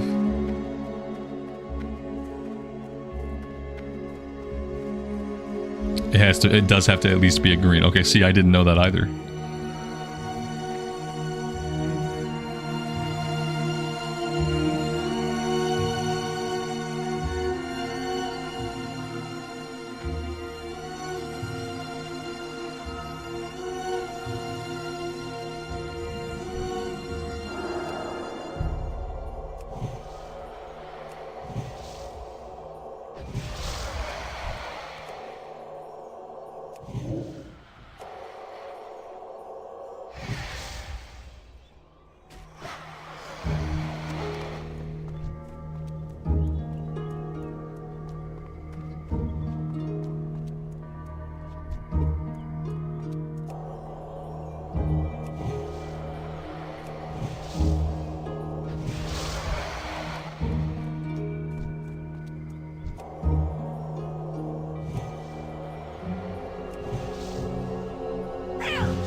I should have made a Tauren priest. Gross. One Tauren is enough for me. Yeah, like, I have a Tauren warrior. Your friends will not It's a big departure for me. passing. And like 1 Tauren per account is enough. For me, at least. That might not be true of everybody.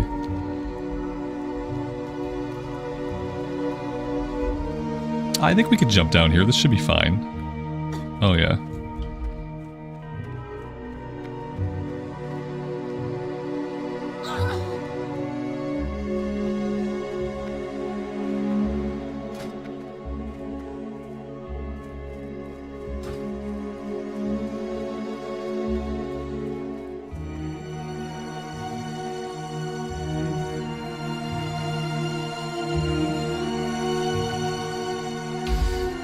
Can I move the goal? Yeah, I probably can.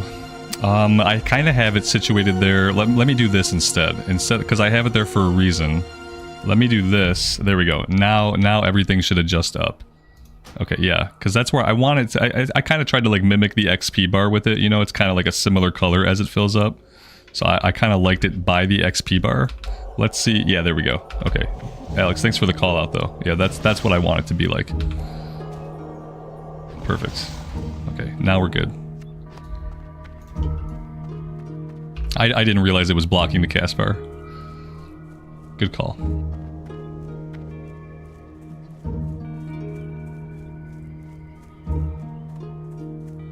Glory to the Sindori. Hold your head high. We will have justice. Keep your wits about you.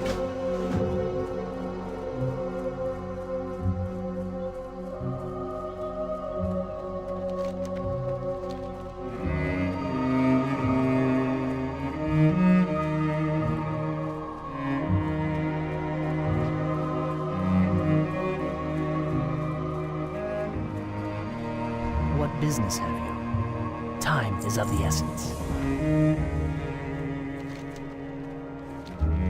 Alright, and that's it for here. So what we'll do is we'll follow the questing into Falcon Wing Square. But I think I'm just going to go over to Brill. So that we can read some of the quest over in Brill. And start getting into some of like the actual remake stuff. Karen, good evening. Welcome to the stream. Thanks for being here. I can summon a guild bank? Really? Don't I have to have like a certain amount of rep with the guild to get access to that stuff? Bountiful bags. Mobile banking. Ooh. Very nice. Okay, okay. I'm gonna take some of these. My guild reputation is not high enough to do that. Look at that. I can't just come in here as a noob and grab stuff. My guild reputation, and that's not even like a guild rank thing, I don't think. It says it's a guild reputation issue. How strange is that? Like, shouldn't that be left to the guild to decide? Shouldn't the guild decide like who has access to what, not my reputation? Ooh, that's not good. Marlena, good afternoon. Welcome to the stream. Yeah, I mean, it makes sense, like, but that realistically, access to the guild bank should be fully determined by your rank in the guild, not by your rep. I don't think it's a level thing. It said reputation, which I'm taking that to mean in-game reputation with the guild. Which you guys, officers can't control that. Yeah, my rank is fine, I think. It's literally my guild rep. Yeah, I'm a rambling rambler. That's as high as I go. Like, I have to gain reputation with the guild, which is like kind of insane. Yeah, I have to at least be friendly. According to the video game, I'm not friendly with my own guild. We apparently don't get to decide that amongst ourselves. The game says no, you are not friendly with this guild. You will not be taking items out of the guild bank. That's crazy. That is crazy.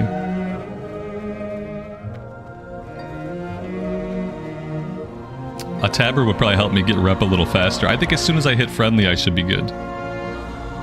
Generally good gamer, thanks for being here, man. I appreciate it. We'll do these intro quests just to get us into Falcon Wing, and then we'll get out of here.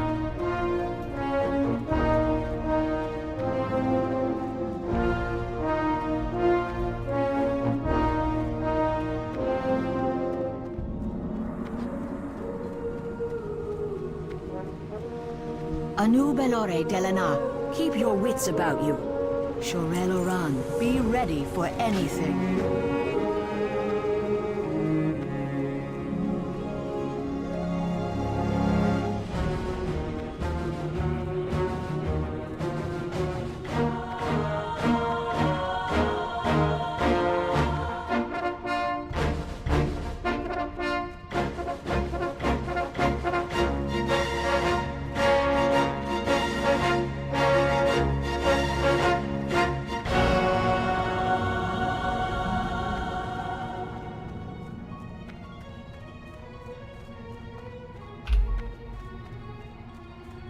Alex, thanks, man. I appreciate that. I hope that I have enough guild reputation to get mail from other guild members. Let's see. Yes, it looks like I did receive the mail instantly. So at least the instant mail perk is not gated behind reputation as well. Could have been worse.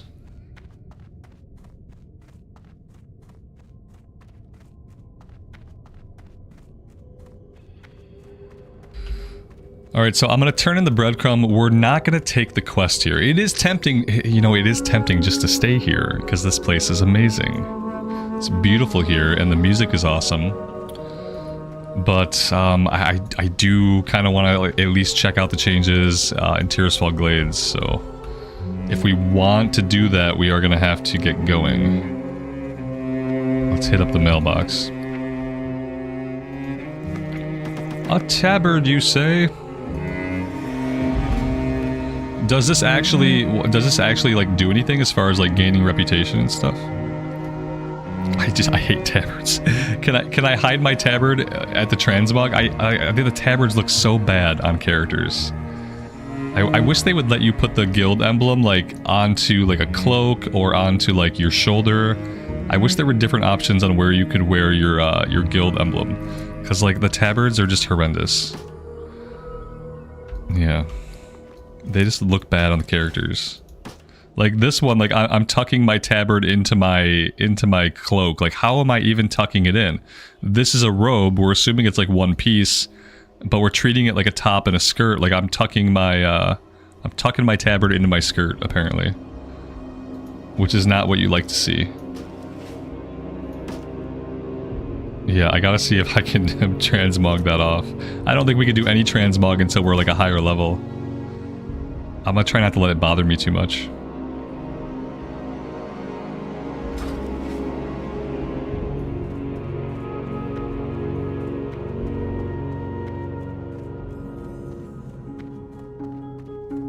Everything has a price. Yeah, we're gonna try discipline healing eventually. Stay the course. Eventually, we're gonna level his shadow, obviously. Salama Ashalanore. I need the other tabard for rep, but I need to get friendly first to get that one. Okay, so I'll worry about like equip. Like the thing is, realistically, I'm gonna hit revered with the guild eventually just by leveling up. Because that's what happened on my hunter. I think I hit revered like pretty early on.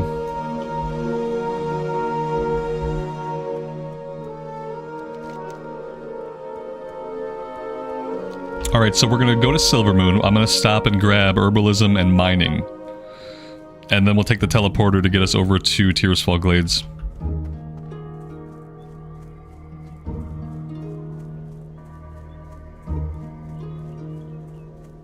Yeah, I'll cap out the rep in no time. Absolutely.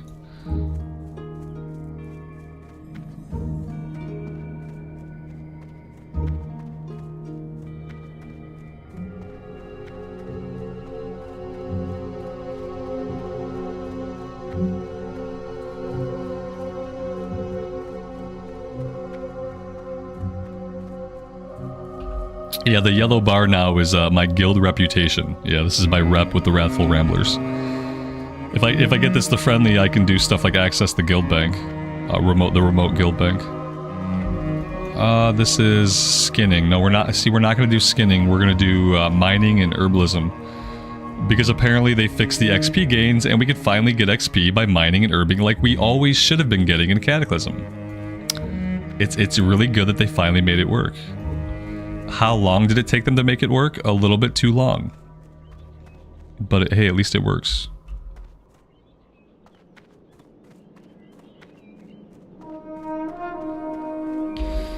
With herbing and mining, you can only track one at a time.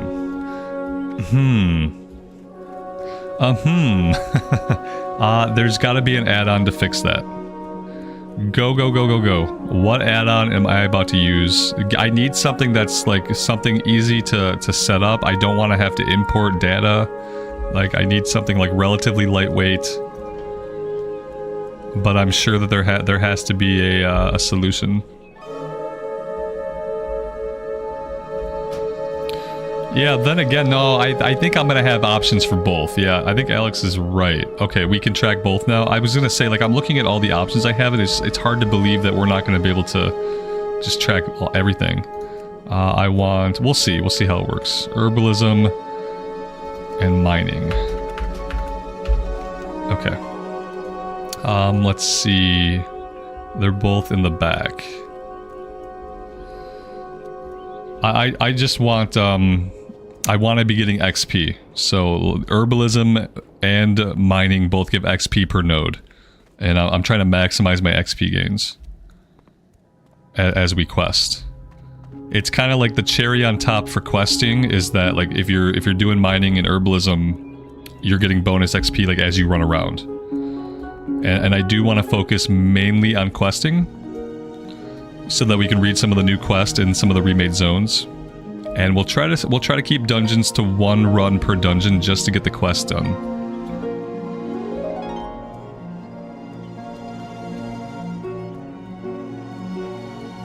And then once we're in Outland and once we're in Northrend, then we'll probably be doing a lot more dungeons just to, like, get ourselves up to 85. But then for 80 to 85, I'm going to use this character to read those quests. We're going to do the questing, I'm going to read the quest. And that's probably going to be a better experience than trying to quest through really quickly. There is mining. I need to buy a mining pick. Your gold is welcome here. There we go. Remember the Sunwell. Remember the Sunwell.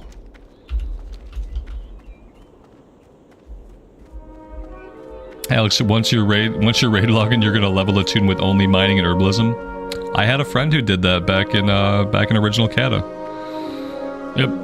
It was Paladin, one of the rep pallies in the guild. He leveled the character that way. And then he just sold everything on the auction house and made a ton of money. It's not a bad way to go. Johnny, good afternoon, man. Welcome to the stream and thanks for being here.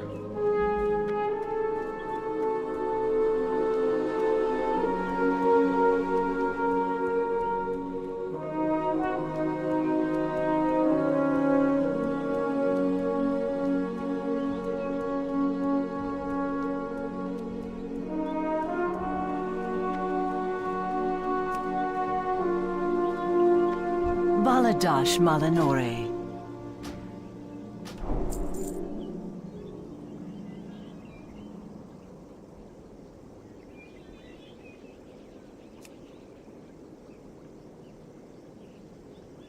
There we go. So yeah, it looks like they're both tracking now. Now there probably is not going to be a visual difference on the map. They're probably all going to be yellow dots, but either way it doesn't matter. Like, either way we run towards the yellow dots and we win. So yeah, we'll see how that works.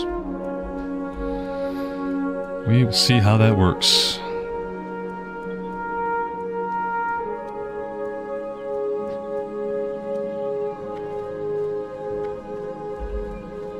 Blood Moon, good afternoon. Welcome. Happy Wednesday to you as well.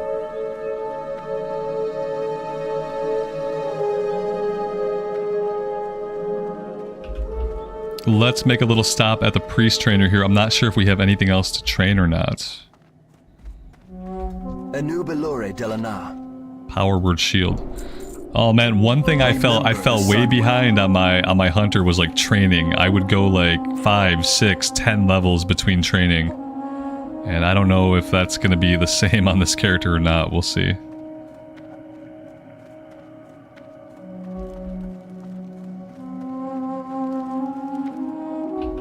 I feel like with the way Cataclysm leveling is, they should put class trainers in more places. Like, they should have one NPC in all of the major questing hubs, and they should be a class trainer, and you should click them, click your class, and then they should be able to train you. Because, like, while you're leveling so fluidly, it's often, like, it often feels like you don't really want to go back to town. Because town is really, really far away. And you're leveling so fluidly that you just kind of want to keep leveling that way. So it's hard to make the choice to say, okay, I'm going to go back to Orgrimmar, stop everything I'm doing down in Heirlooms, to go train my abilities. Yeah, I feel like sprinkling in some more class trainers would be good.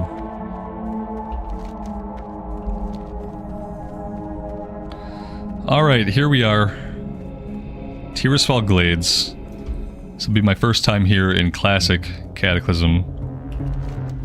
Checking out the changes. I'm gonna grab these quests over here. These look to be the exact same as they were in vanilla. Let's go grab these really quick. And then we'll head into town. It's easier on a mage once you can teleport. Yeah, see, man. Yeah, mages kind of have it made.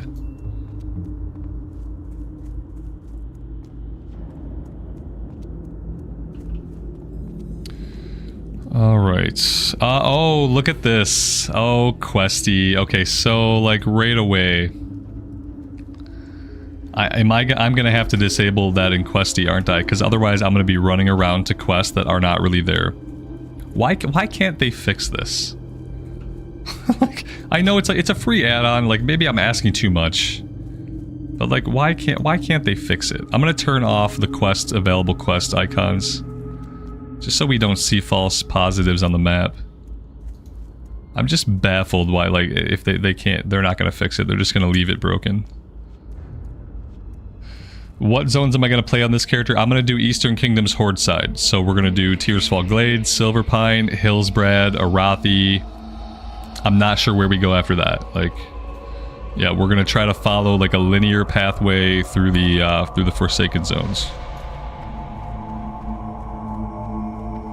So yeah, the hunter was Kalimdor Horde side. This will be Eastern Kingdom's Horde side. What now? A thorn in our side. Information we've received from Executor Aaron in Deathnell contained all the details we need to wipe the human infestation from the lands. I think this is the same exact quest for Scarlets. According to this information, Scarlet Crusade has assigned Captain Perrine and a brigade to the ruined tower southwest of Brill. Beware. Yeah, I think we know that one.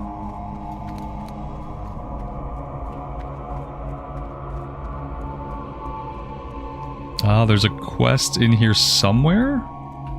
Maybe up top?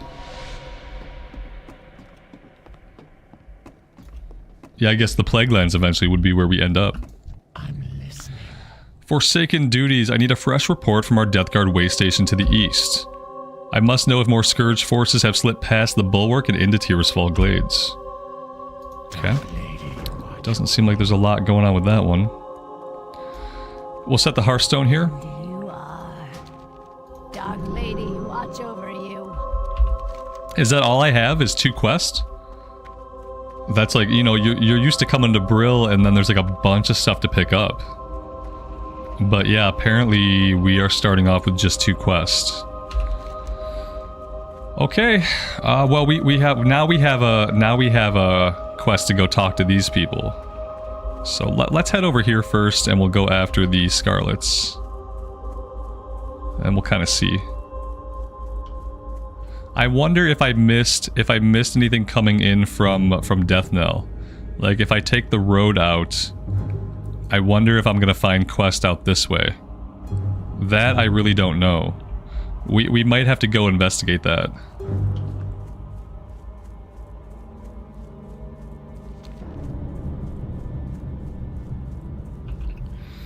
Alex, you're mindlessly following a leveling guide add-on? Who cares about Questy? Well, there you go.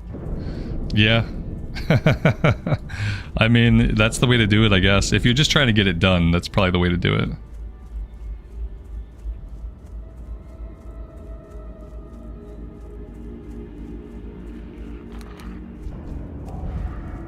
Yeah, see, I feel like there's a likelihood that there are some quests that I don't have that I should have. I feel like that's likely. Also, we are tracking herbs. And we should be tracking minerals. I'm not sure if Tearsfall Glades is going to be like the biggest place for mining. Realistically, mining and herbalism probably would have both been better in the Blood Elf areas. Realistically. Nice, 80 XP. That's nice to see. Yeah, I have to be missing quests. Gotta be.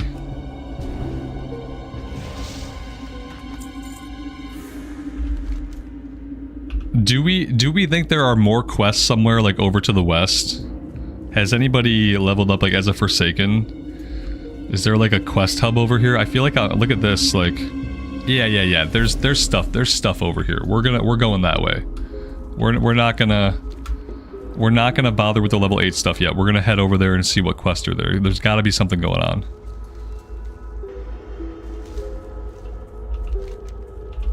We'll cut across the fields here so we can maybe do a little bit more herbing.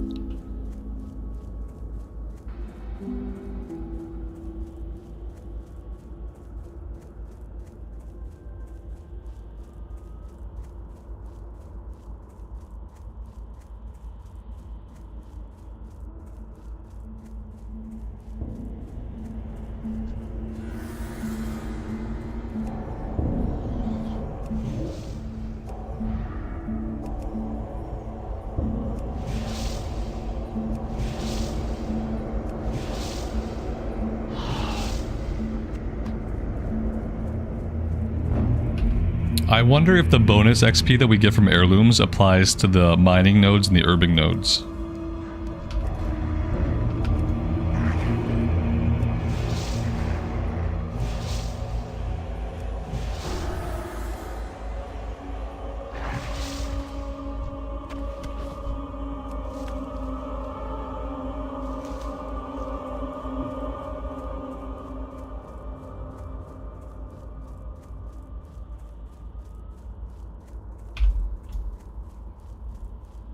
Paul, should you start playing WoW again?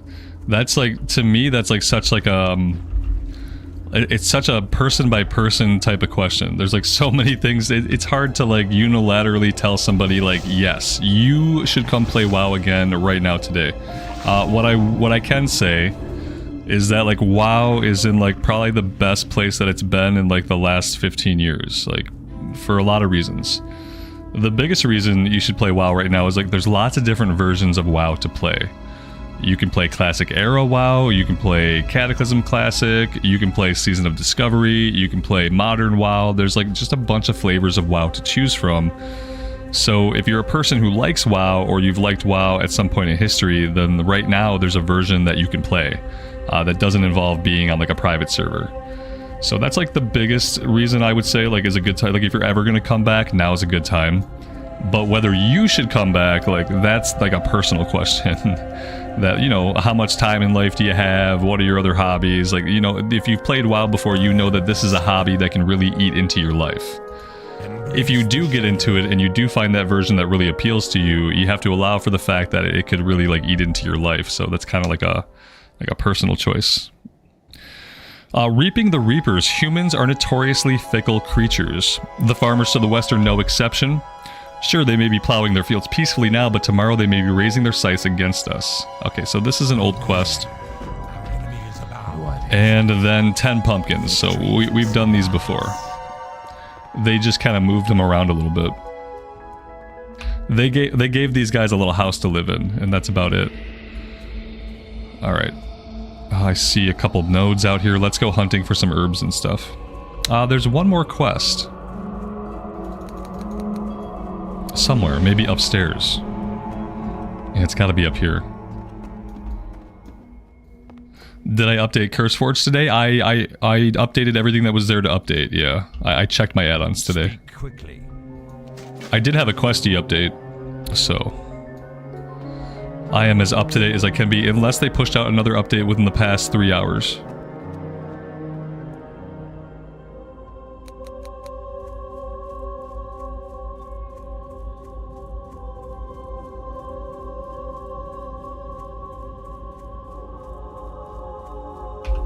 I feel like a lot of the quests here are going to be the same that we remember from vanilla, but they're going to be moved around. They're going to be slightly recontextualized. But I feel like mainly they're going to be the same exact quest. Like, story-wise, there doesn't seem to be a lot of different stuff going on here.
How am I liking the priest? Too early to tell. Yeah, we've only been at it for like, I think it's been like maybe like an hour. We're really, really young so far. So far it's fine. Yeah, I'm sure it's gonna be fine.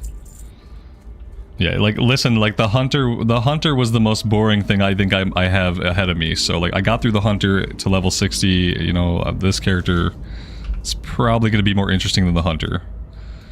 For me, just taking the pet out of the equation and like having moments when the enemies might actually hit me is gonna make it a lot more like immersive. So I'm sure I'll like it just fine.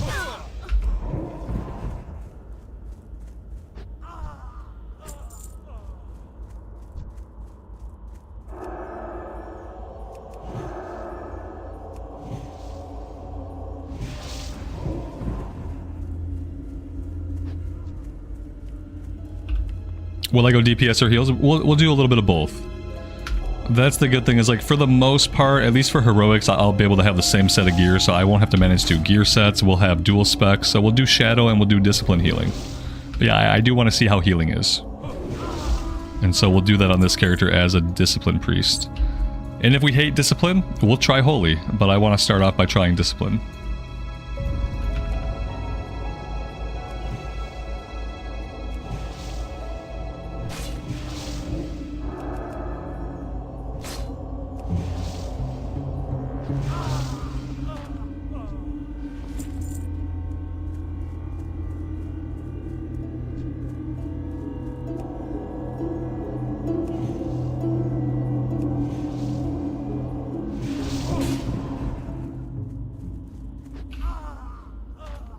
You worry sometimes I'm getting burned out of the game. When I get burned out of the game, you'll know, because like recently I took like 4 weeks off of streaming because I burned myself out.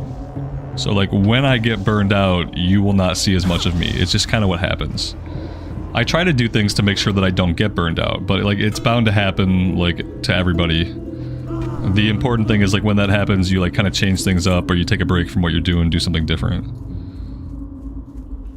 And recently, you know, between dungeons and questing, if we're doing different things in different versions of the game, then it's harder to get burned out. If all we're doing is one thing, you know, for too long, then burnout can happen much faster. But yeah, I just had a 4-week break, so I wouldn't worry too much about it at this point.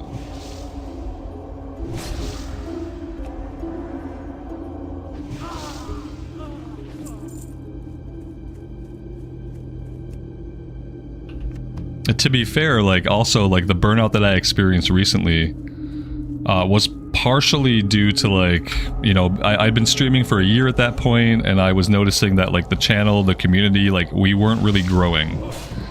We weren't really where I wanted to be for having been streaming for like basically a year. So that like the feelings of like just not really achieving like how I wanted to be achieving was like definitely a factor in the burnout and feeling burnout. And so that's why now I have goals. You know, I have daily goals, I have weekly goals, I have things that I can try to feel like I'm working towards growing the community. There are things I want to do for members and that I want to do for the channel that just like in order to do those things I need to grow a little bit more.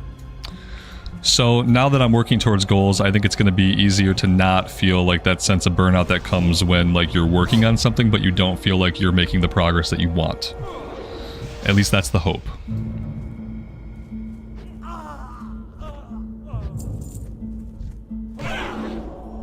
Like realistically, like a lot of burnout happens in situations where people don't feel like they have a sense of agency over like the outcome of events.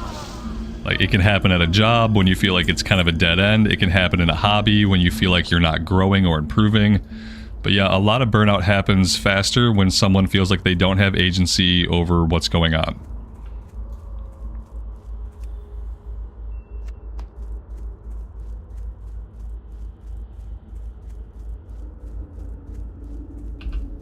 Paul, I appreciate that, man.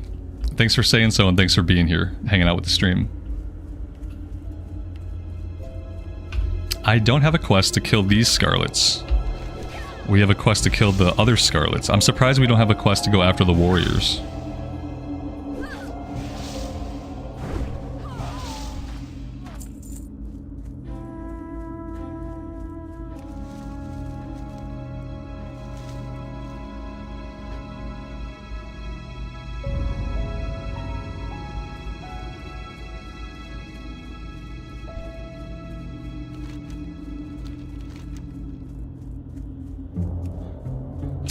Okay, Vilefin. Vilefin captured.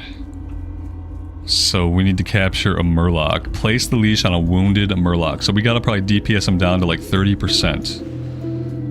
I've noticed we haven't seen any minerals yet. And it could be that we just haven't come across any. That could be what's happening. I hope that's what's happening. I hope the tracking just isn't working. I hope that we just haven't come across any minerals yet. We'll find out. Eventually we'll run right into one. So then we'll know if it's tracking on the map or not.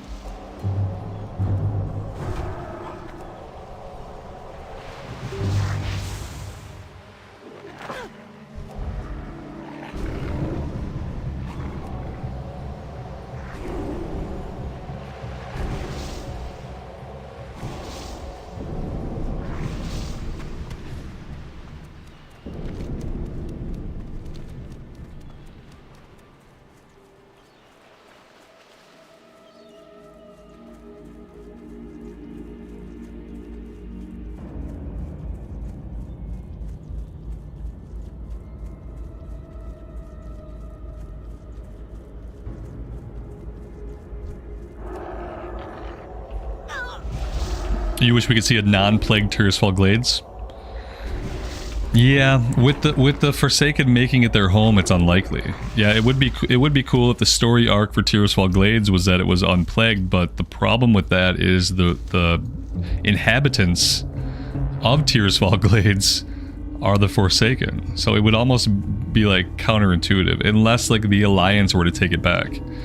And then like the Druids would come in, similar to how like if you go into the Plague Lands, the Druids there are like working to restore the Plague Lands.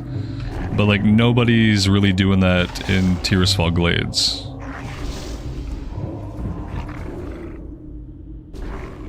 The Forsaken effed up your favorite zone, Hillsbrad? Yeah. I know. Hey guys, like yeah, like we're in the same boat. I feel like as interesting as the concept is of remaking the zones, I do feel like they ruined a lot of people's favorite zones when they did so. That's definitely the case.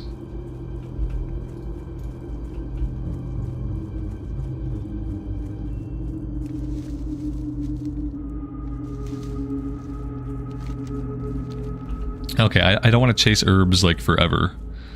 I would like to find some ore, so it's kind of sad that we haven't really found any ore yet. I'm starting to feel like most of what's going on here is recontextualization and not really any big like plot or story changes here in Tirisfal Glades. Like we've got some new buildings, we've got some new tile sets. Like all the quests have essentially been the same. They've just been a little bit recontextualized. I'm kind of wondering, like for herbalism and mining, I'd probably be better off back in Silvermoon area, like realistically.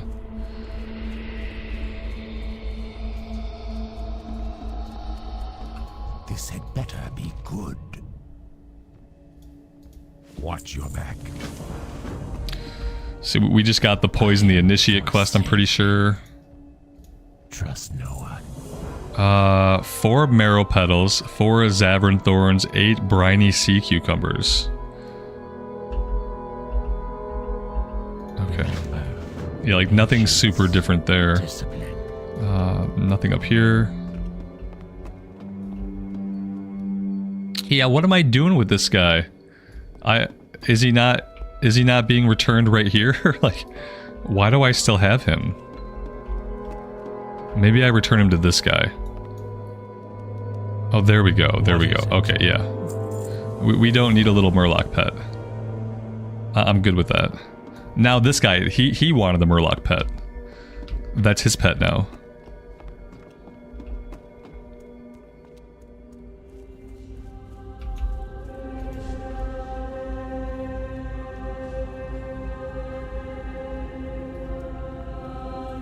He's mine forever. No! I didn't ask for this.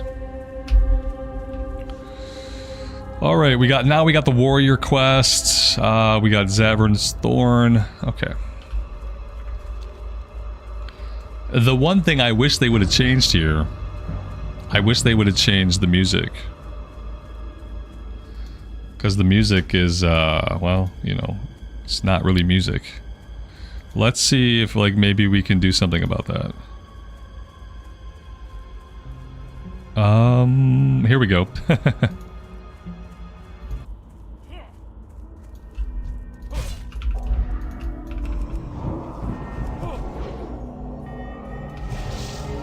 We'll just play the Eversong music.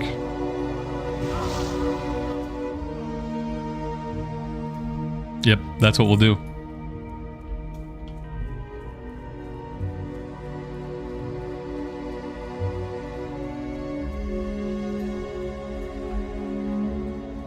That's gonna go off my master volume. So I'm gonna pop that down a bit for me. I'll adjust it up a little bit for you guys. There we go. That looks perfect.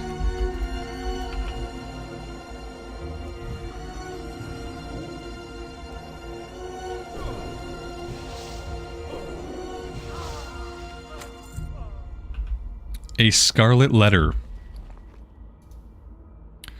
Lieutenant Gebler, how curious that you would decide to take a prisoner, an undead one at that. What were you thinking? Do you think that just because of the prisoner's former status that she would be above the edicts of the Scarlet Crusade? This is most troubling, Gebler. I would remind you that there are penalties for such behavior. I command you to execute the prisoner at once. She is no longer one of us. This must be Lillian Voss.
Okay, the sea cucumbers are out in the sea. You know, imagine that.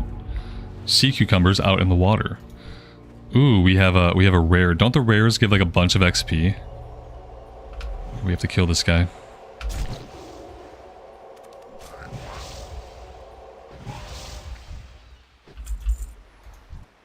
His name is Maud. Maud. It's a weird name for a Murloc.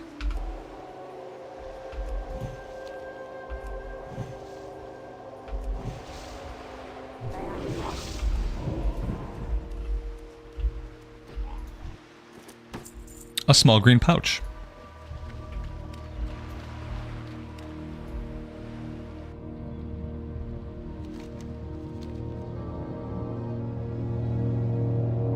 He didn't choose his name? Then who did? Who did choose his name? Was it Mommy and Daddy Maud? At least he's not the running one. Yeah, it's true.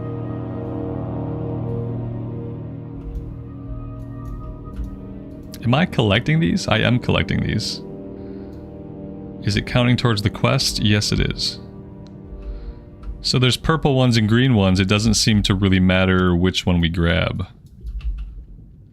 I wonder if there's like a difference.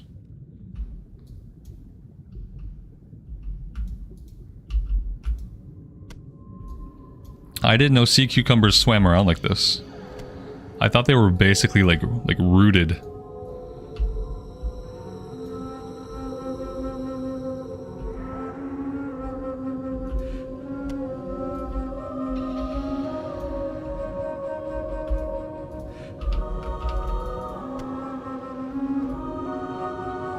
Alright, now we need Marrow Petal.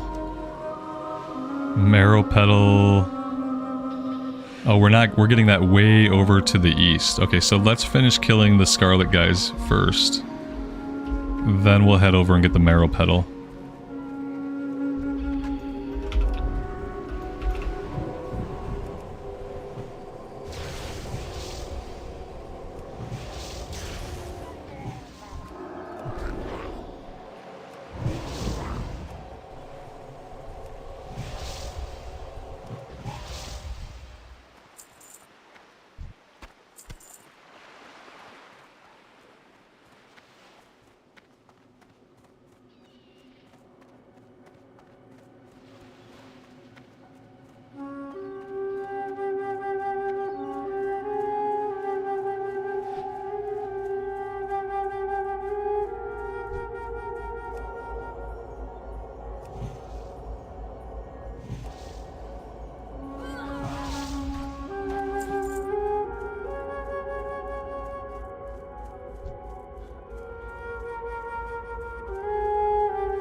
We have to climb this tower too to free the prisoner.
Dark Lady watch over you.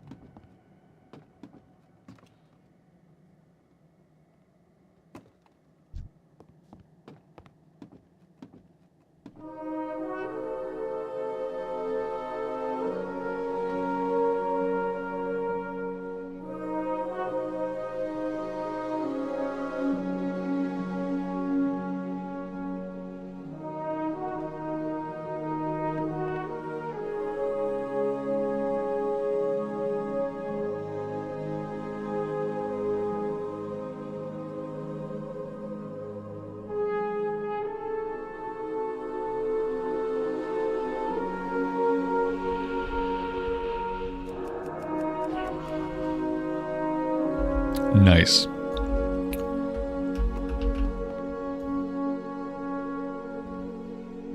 I'm not sure like what class she is, if she's like part rogue, part warlock. Like I don't really know what she did here.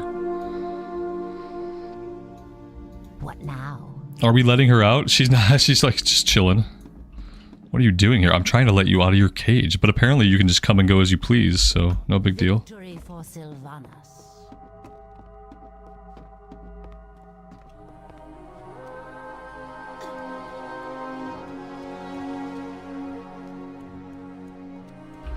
Lots of herbs in this area we have to go collect.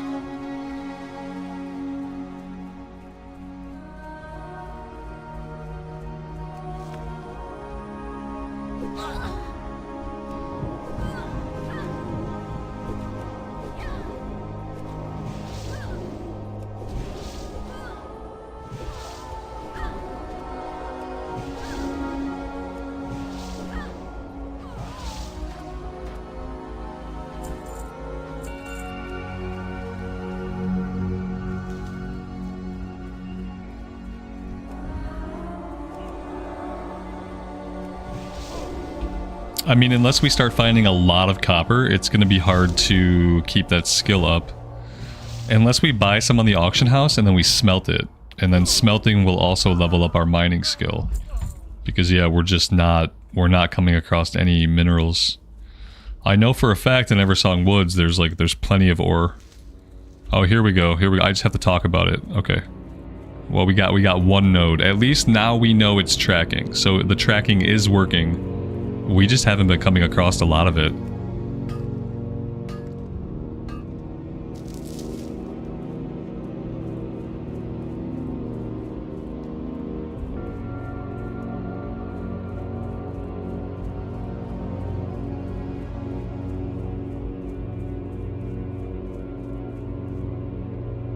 Ooh, we can't even grab this one yet.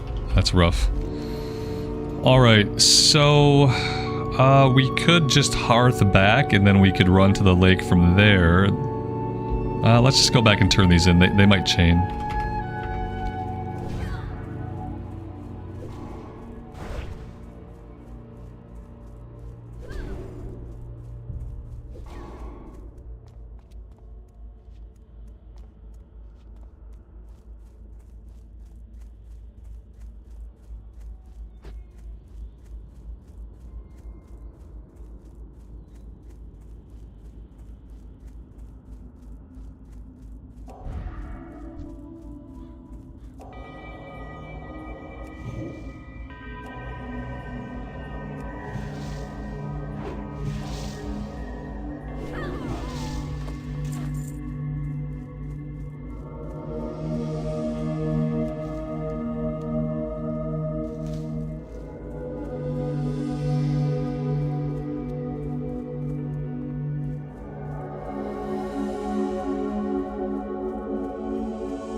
It looks like the opportunities for mining they're here, but they're just really sparse. Whereas I feel like in Eversong Woods, they're purposefully like dense. Here there just aren't that many of them.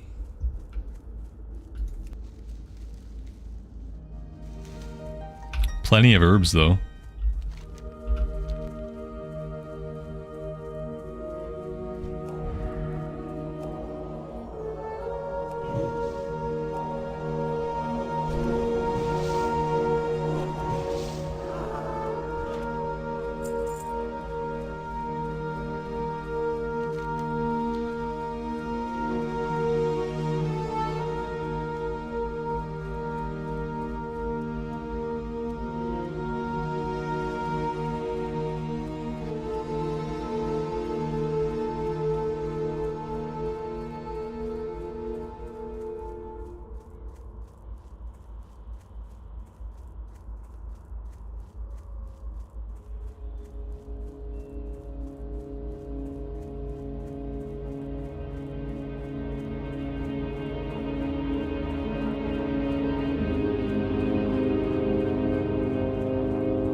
What is it?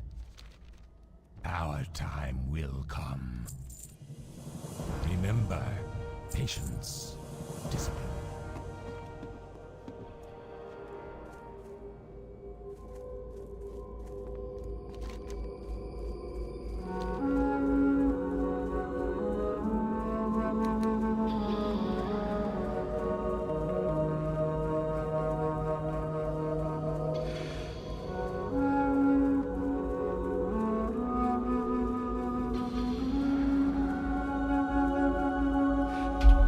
We're going to be Shadow while we level up, and then we're going to try some Discipline healing.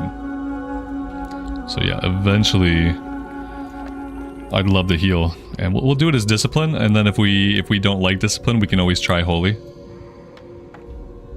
But I like the idea of using shields.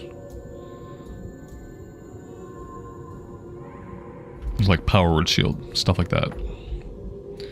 Like the idea of stopping damage before it happens.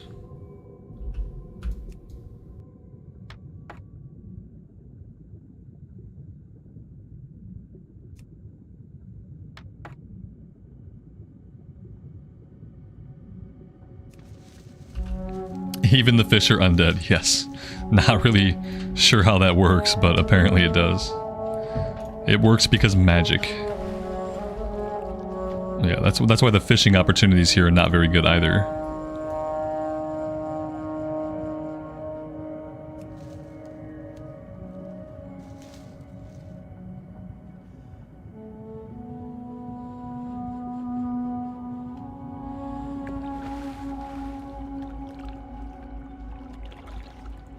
Yeah, I figure we'll do it the same way we did with the warriors. Like, we'll start in regular 5-mans, we'll get a little bit of gear, we'll get a little bit of XP, and then we'll slowly dip our toes into heroics. And by the time this character's up, there should be plenty of people in the guild doing heroics. So I should be able to heal some guild people. That'll make it a little bit less stressful to get back into the swing of that. You have a quest. What would you ask of death? A putrid task, 7 putrid claws. Yep, we're familiar with this one. This guy's just he got moved down the road a little bit, but otherwise same quest. Yeah, I really feel like this zone has not changed. They moved some of the quests around. They added the Lillian Voss quest. Those are probably the only like new quests that we're going to come across, is the ones that involve Lillian.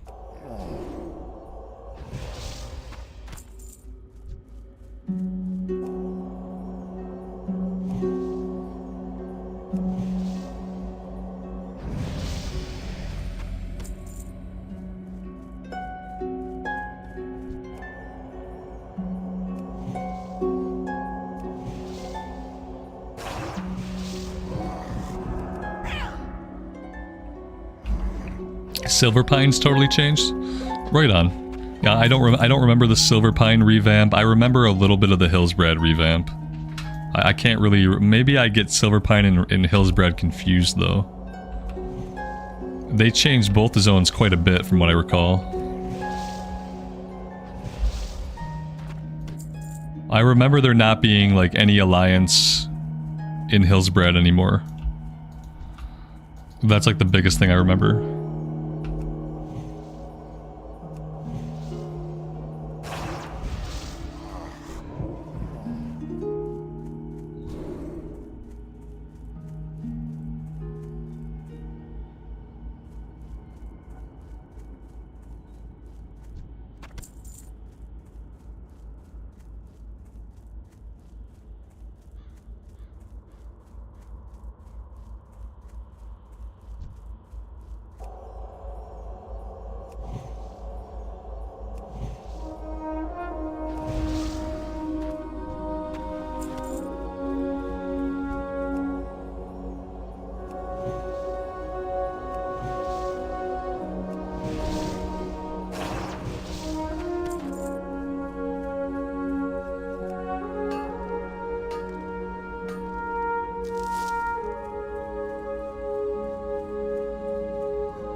Speak quickly.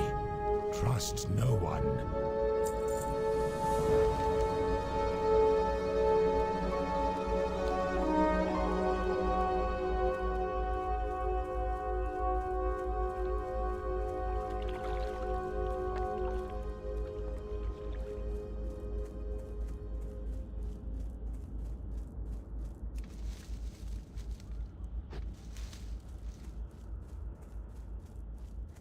It feels weird not having power word fortitude.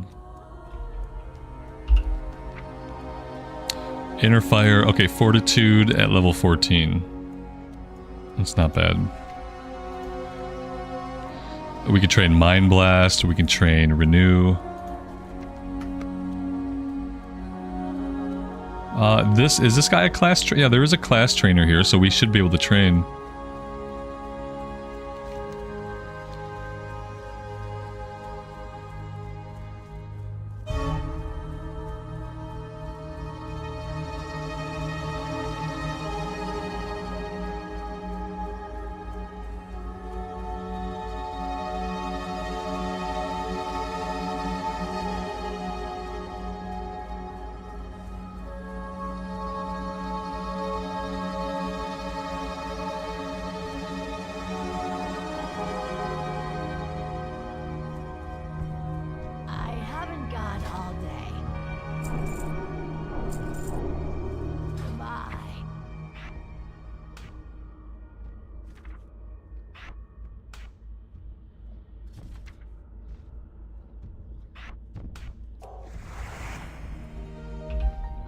This is on us permanently.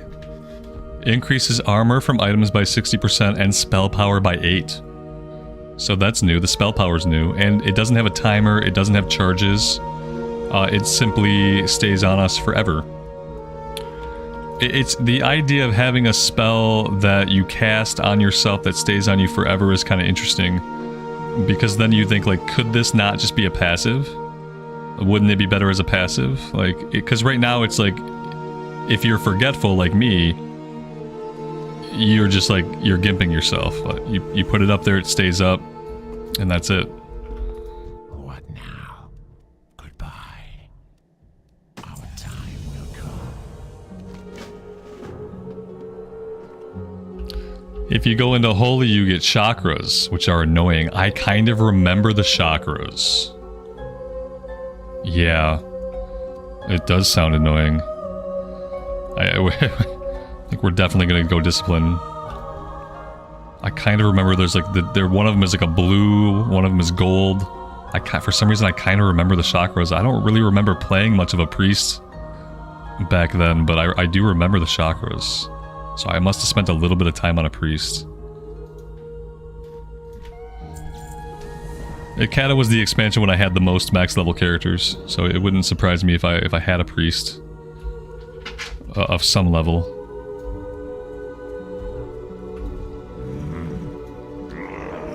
Here's same thing, Gordo's task. Like we're doing all of the same quests.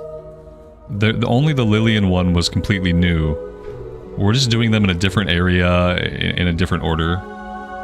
Mostly, it's all the same.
Yeah, you know what? By harthing back, I'm just like missing out on experience, basically. Should probably just run back, that way we have the opportunity to herb and do some mining and stuff. I'm noticing the herbs and the minerals, like, they're sometimes worth more than a kill. Like, that was worth 116. And then if we kill one of these guys, it's going to be worth like 80 or 90. That guy was 109. So yeah, the herbing and the mining are basically worth a mob kill.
And we are already getting the breadcrumb into Silverpine. I'm assuming there's still much more to do here, since we haven't done a lot.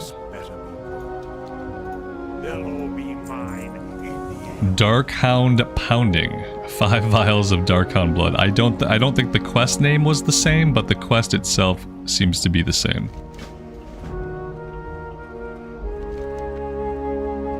And then I need to make my way back over here to turn this one in.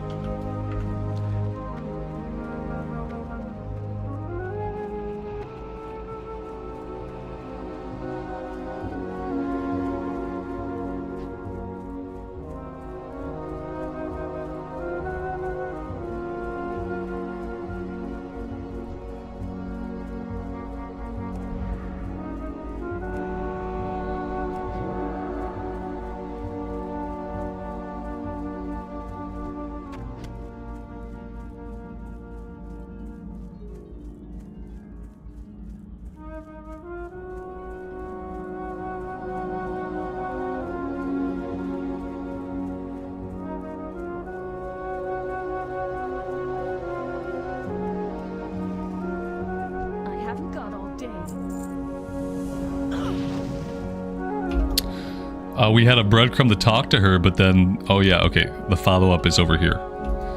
I was gonna say, that's a little bit weird. The Chill of Death. Same thing here, the Duskbat pelts. She was originally inside the inn on the 2nd floor, and all they did was move her out to this camp.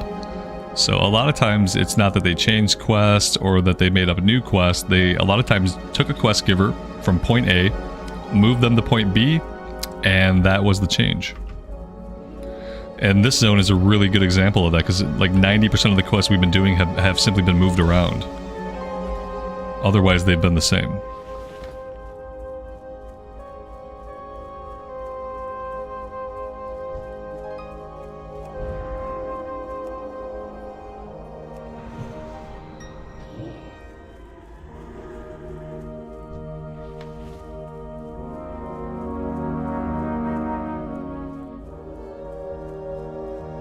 I think we finish these up, we ding level 10, and we just go right into Silverpine. Like, I don't know, like, how much new there is to see here. But we are also quickly out-leveling the enemies.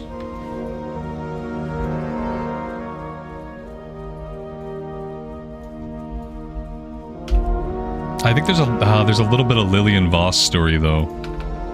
Yeah, I think there's some Lillian Voss stuff, like, that happens later on out here to the northeast.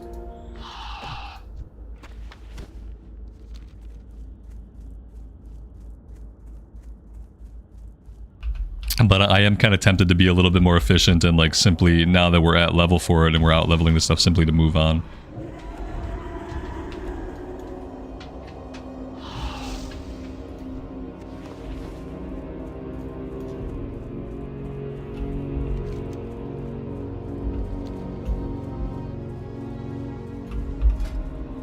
We unlock talent points. Let's go into Shadow.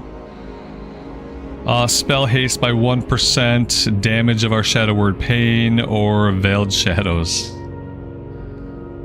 I mean, the thing is, like, we're not even having to use Shadow Word Pain right now. So, like, yes, long term, like, max level, increasing the damage is good. Right now, we don't care.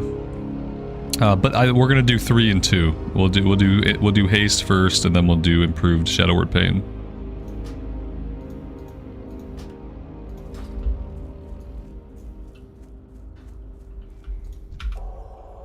Lael, good afternoon, man.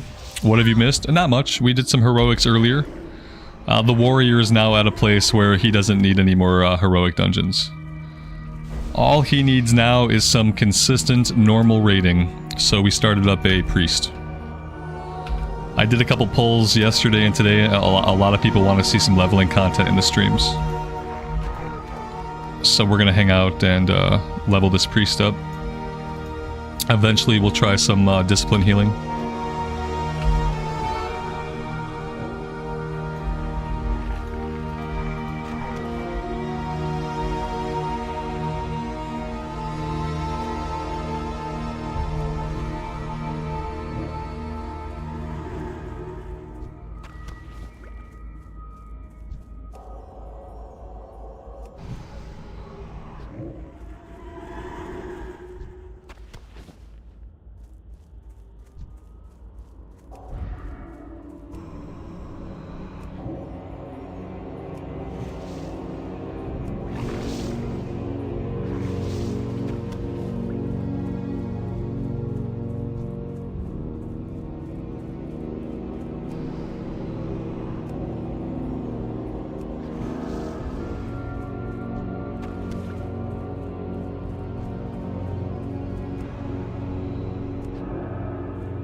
What level can we do transmog? Like, what level can I transmog my chest and legs? I want to get out of these robes as soon as I can and, like, into a different look. Trust no one. Embrace the shadow. Speak quickly.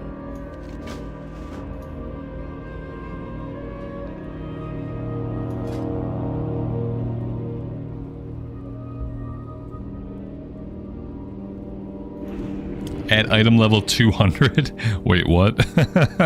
It's not just like a level requirement of your character like it is in retail.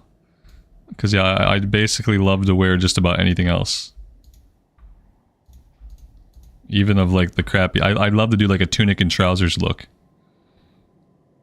I have heirlooms on, so I can transmog over my heirlooms. I'd love to just do like a simple like tunic and trousers look for now. That'd be sweet.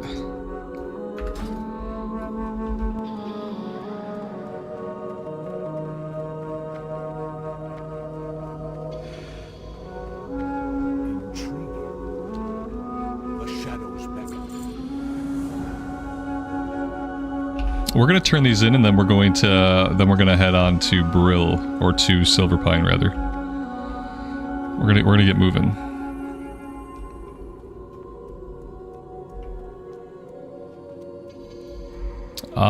Somewhere there's a turn in. Upstairs. We gotta stop by Undercity. I think I have to get the flight point in Undercity. And then we'll visit the transmog person and see if we can transmog out of the heirloom stuff.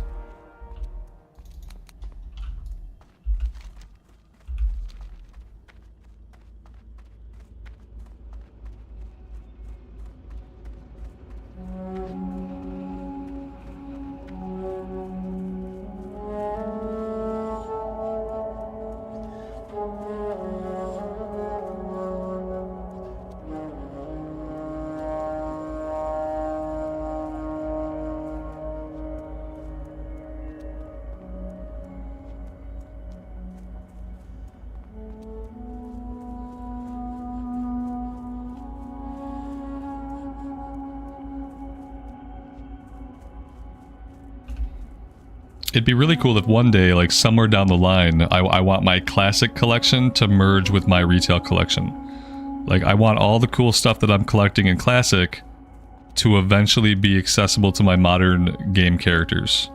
Like, once we're caught up, if we're doing a new progression launch every year, then eventually we should catch up. And when we catch up, I want all the mounts and stuff that I got in classic to go onto my retail account. Because, like, eventually I'm going to have more stuff on this account through Classic than I do on my retail account. Because my retail account was not my original account from, like, back in the day. Like, for instance, I got that cool, like, Stonecore Drake the other day out of the Stonecore. I would love to have that on my retail account. Because right now I don't. So I'm hoping that one day we kind of progress to a point where I can get my collection that I'm collecting in Classic onto Modern. That would be cool.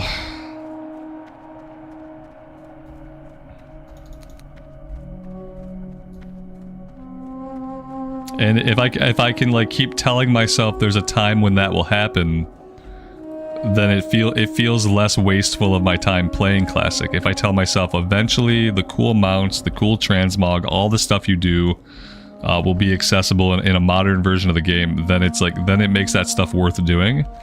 Whereas if I think that everything I do here is stuck in Classic, it's gonna die in Legion, we're never gonna play Classic again after that, like, if I think about it like that, then it kind of sucks. Ooh, we already had the flight point. Wait. Do we... Okay, we have some flight points already. The Bulwark, weird. Okay, we already had this flight point. That's fine. I want to visit the transmog person. And just see, like, if we can transmog our heirlooms. I don't even have the ability to search for a transmog person. That's a little weird. Where's the transmog at in Undercity? Is it in the Magic Quarter or something? It's only in Org! Come on. Really? Really?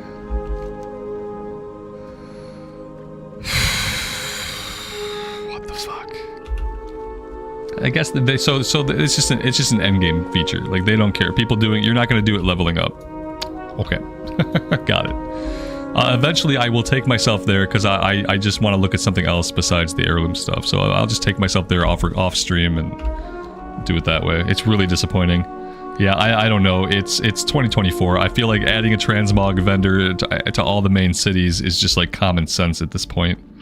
It's questionable the things they decide to change and the things they decide to overlook Whereas if they really just wanted to make the game better for players, it would be the simple stuff, like adding transmog to the major cities. Like, these very simple things that you could do that would require no development time whatsoever. They don't do them. It's weird. You gonna give me a portal to Org? Yeah, but then I have to get back here. And then how am I gonna get back, Alex? You'll have to portal me back. I got a 10-minute cooldown on my Hearthstone. I'll meet you in the throne room.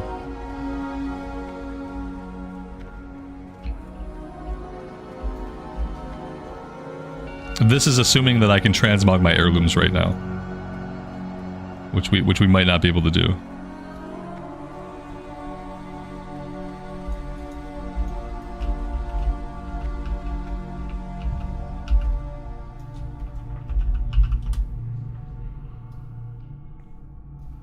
There we go. I will wait for you in my rightful place.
Shadow actually seems like it would be really fun to play. We'll have to try a little bit of both. Once we get into heroics, we'll try a little bit of both. The good thing is, I think we'll be able to use essentially the same set of gear for Shadow and for Discipline. I don't know if, like, we might need, like, different trinkets. I'm pretty sure there are trinkets that are, like, specific to healing and specific to spell damage. So maybe we'll have to find, like, a couple different trinkets. But besides that, I feel like everything else should be usable in either spec.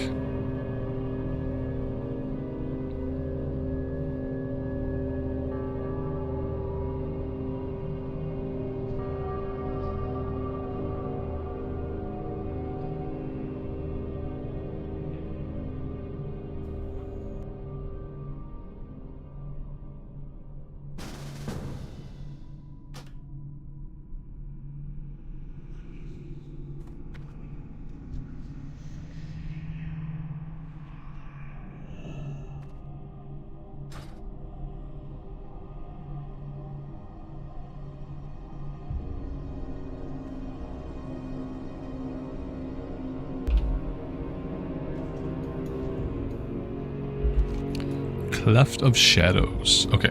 How am I getting out of here? Let's go this way.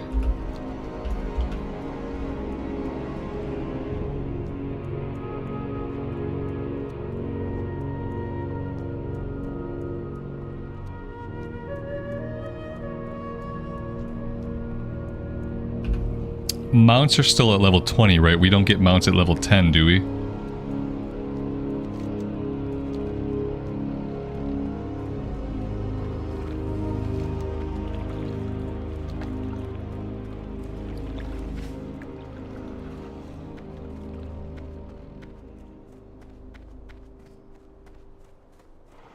Still at 20. Okay. Cool, cool, cool.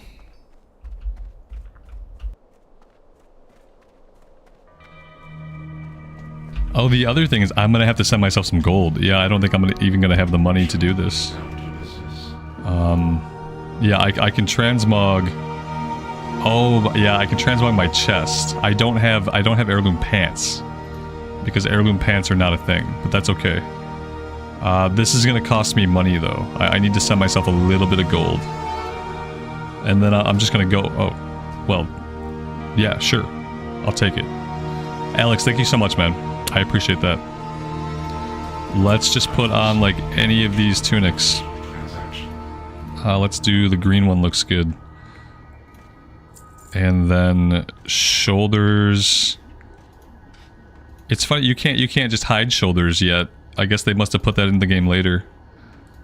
For shoulders, let's just do... I guess this one works. And then the helmet, we're not showing the helmet anyway. Okay, there we go.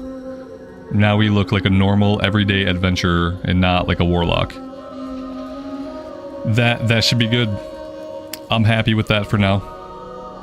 Yeah, no heirloom. There aren't heirloom pants yet. Yeah, they don't exist. All right, if you want to port me back to Undercity, very much be grateful. Thank you.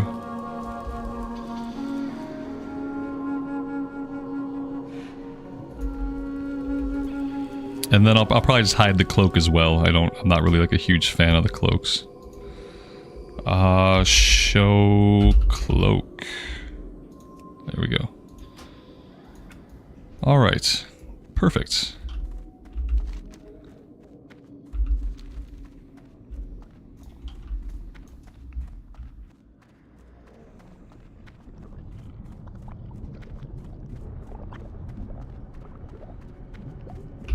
And eventually we'll have cooler appearances. This will be better for now.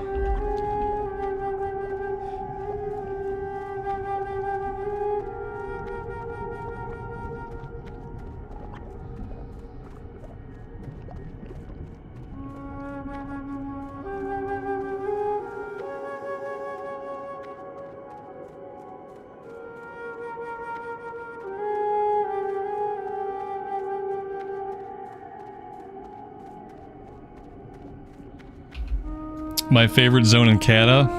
I mean, so far it's been between Heirlooms and Winterspring, and that was from the Hunter playthrough. So keep in mind, I haven't seen a ton of the remakes, but yeah, so far Winterspring and Heirlooms were my favorite, and mainly it was because they were the least, kind of like the least changed, or like more importantly, they didn't focus on the faction war. There was no like faction war going on. In either of those zones. The flow of questing there was also like pretty nice. High level zones, none. None so far. I didn't quest through the 80 to 85 stuff. I did Highjaw, and then we did a little bit of Deepholm, and then I started to grind dungeons.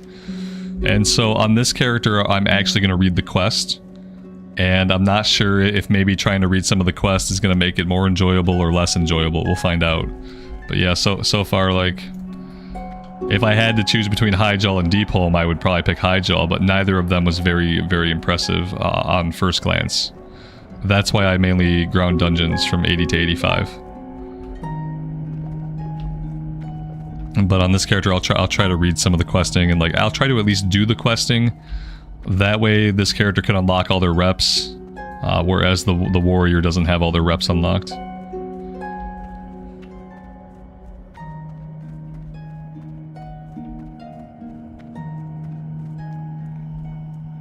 Johnny, I have mail, so it might have been to me. It might have been to my other tune. We have a funny E in our name. So if you didn't do a funny E, then it probably ended up on the Hunter. The Hunter has the Ramble's name with no special characters.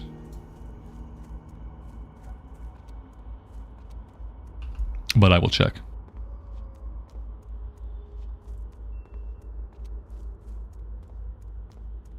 Yeah, Alex, that would be fun. Yeah, I'd enjoy that. I'd enjoy it more in the future. I talked about where like one day my classic catalog joins my modern catalog, and I have all the looks and all the pets and all the mounts. Like I'm starting to pretend like that day will happen one day, so that I don't have to feel like all my efforts that I put into Classic are going to eventually like die in Classic somewhere. I hope that maybe when they're done, you know, when they throw in the towel and they say, okay, we're not releasing any more progression content for Classic, like, then I feel like they should merge everyone's collections, like, into the modern game.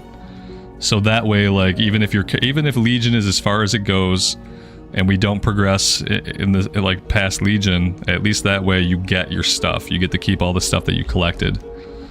I feel like that would be fair.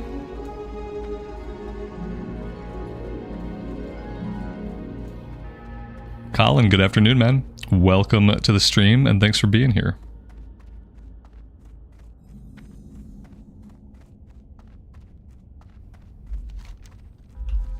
Yeah, Alex, if Uldum was the last zone that you did, it's like you always kind of have a distaste of that last zone you're questing in. Because you know, like, you know it's about to be over, and you just want to get to the end.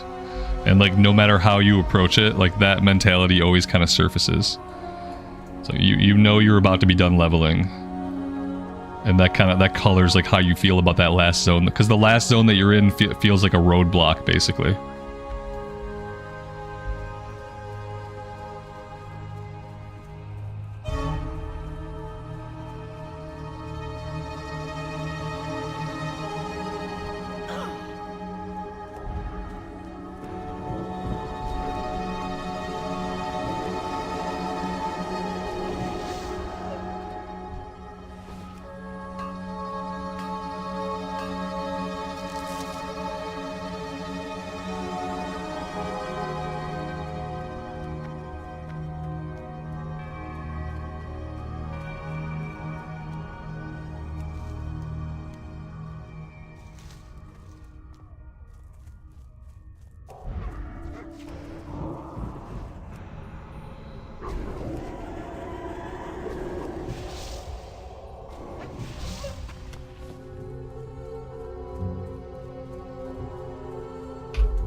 We're gonna do Shadow while leveling, obviously, and then for healing, we're gonna try Discipline.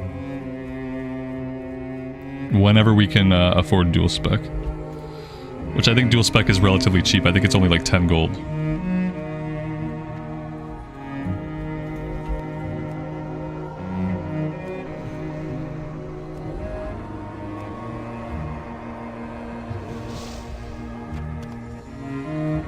Ooh, see, the zone hopping a little bit like this, like jumping ahead, might not be good for herbalism and alchemy. It's fine, you know, like, I'm not gonna sweat it too much. Obviously, it's beneficial to be able to get that bonus XP as we go, but I feel like we're gonna be leveling so fast anyway that maybe it's not gonna be possible to keep up with it while we level. Like, maybe I'll try to in these first couple zones, but maybe it'll be something I have to come back and do later. If I want to get these leveled up. I feel like Cataclysm especially became more common to kind of like go back at max level and do this stuff to level up your gathering than it was to do it as you go, just because you level up so fast. And there's no way to really like take your time unless all you're doing is gathering. If all you're doing is gathering, then yeah.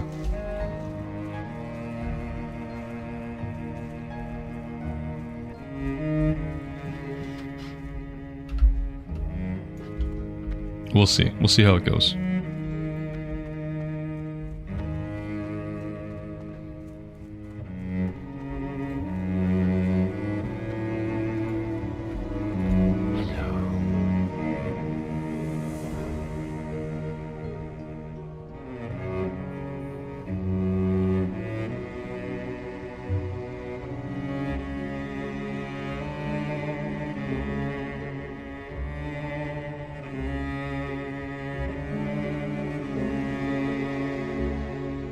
Where is that ogre-headed buffoon? Alright, well there we go. We'll have some voice acting here apparently, but yeah, the first quest we read, there's already like a joke. It's already a joke quest. Very telling. Oh, we can't hear it, we're not close enough. You know how I detest this place and its foul stench. Why have you called for me? And more importantly, what are those scourge fiends doing here? War Chief, so glad you could make it.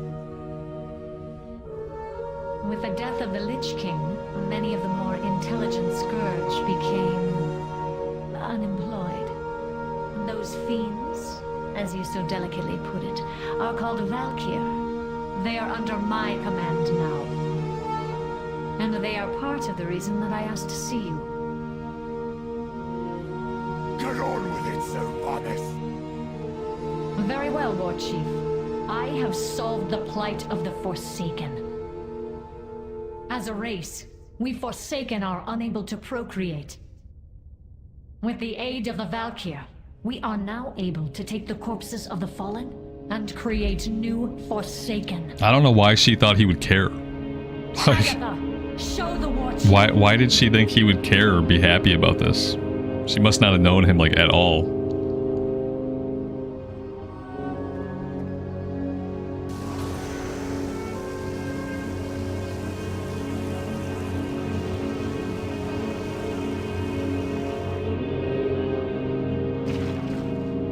What you have done here, Sylvanas, it goes against the laws of nature.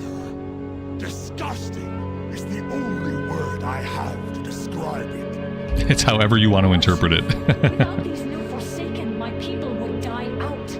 Our hold upon Gilneas and Northern Lordaeron would crumble. Have you given any thought to what this means, Sylvanas? What difference is there between you and the Lich King now? Isn't it obvious, War Chief? I serve the Horde. Watch your clever mouth!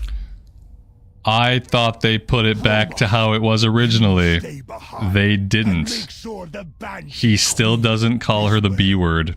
But he did originally call her the B word. when next we They're literally still trying to rewrite history.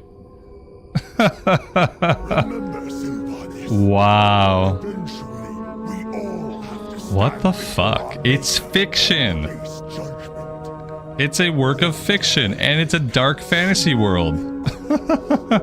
Oh god, we can't have him call her a bitch. Oh no, that's way across the line.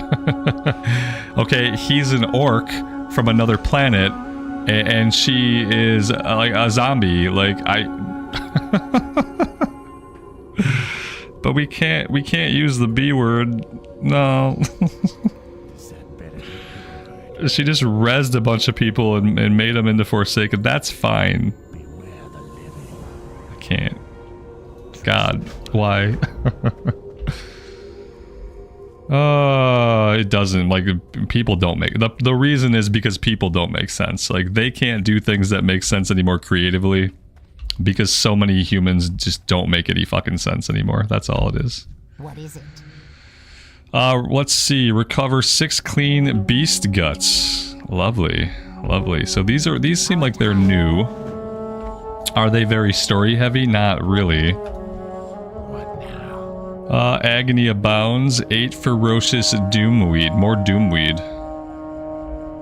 Victory for Sylvanas.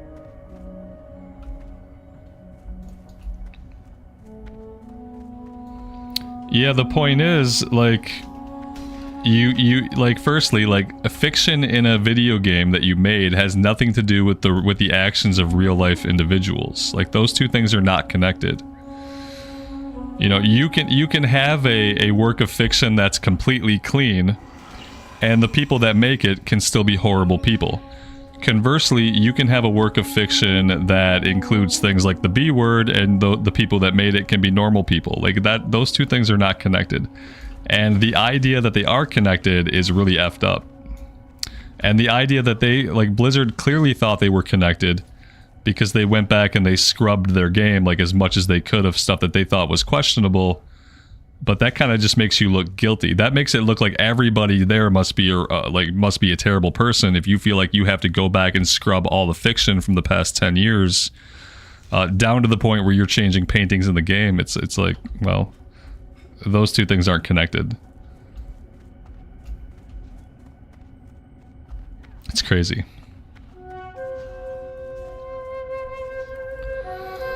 So we're killing Worgen, obviously. And we're collecting more Doomweed. Because why not? Like, here's the other thing. They purge stuff like they won't use the B word, but Millhouse Manastorm in the Stonecore dungeon makes a reference to what happens in prisons when you drop the soap. Like, dude makes a reference to something that's really awful that really does happen to people for real. Like, and so like you scrub the one thing, you leave the other thing. It's like it's horribly inconsistent because they don't play their own game and they don't know their own game. So they try to get rid of some things, but then like they leave these other things in that are almost worse. And they don't even... The goblin starting areas have a couple things like that that are just like really off color, just like don't resonate well, didn't age well type of thing. And so they leave stuff like that in, but they will purge like the few obvious things that they even know about, they'll go get rid of. And they leave everything else.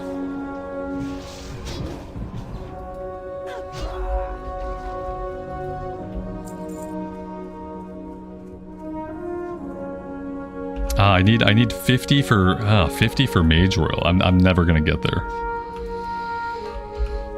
Ugh.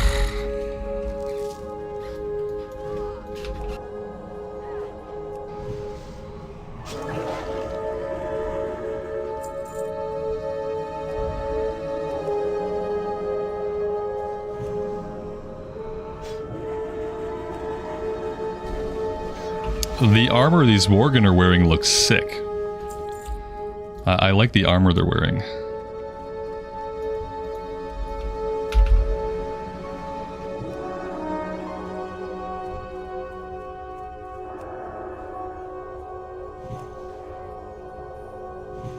Yeah, exactly. That's my point, is like, you can, as a creator of fiction, it's very normal to create characters that are not you. In fact, as a creator of fiction, most of the characters you create will not be you. You will be creating characters that are fiction, and therefore within those characters they have personalities and things that they are willing to do and say. And even if you might not be willing to do and say those things yourself in this real world that we live in, it's completely okay to have characters in a fictional world that are works of fiction doing and saying things that you personally would not do in this here, our actual world. Like, that's completely normal. In fact, that's almost like the entire point of fiction, is to tell stories about things that are not happening and do not happen. Like, that's one of the great things about fiction, is made up characters, you know, being believable within their own context, but having nothing to do with how, like, the creators will comport themselves in reality.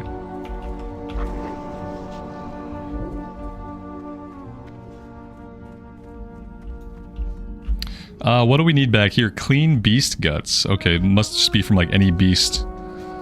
Let's clean up the rest of the Worgen first.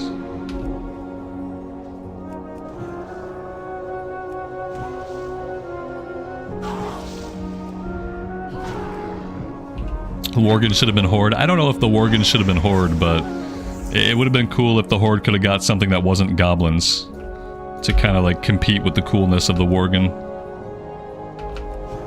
Goblins should have been the first race that can be either faction, because goblins were universally supposed to be like, you know, between the factions, willing to do work with either faction.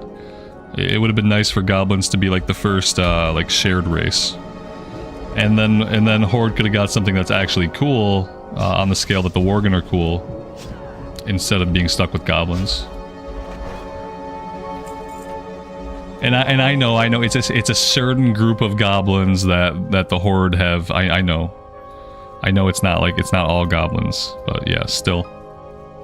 Worgen should be skinnable. right, they should be. Yeah, so should Furbolgs.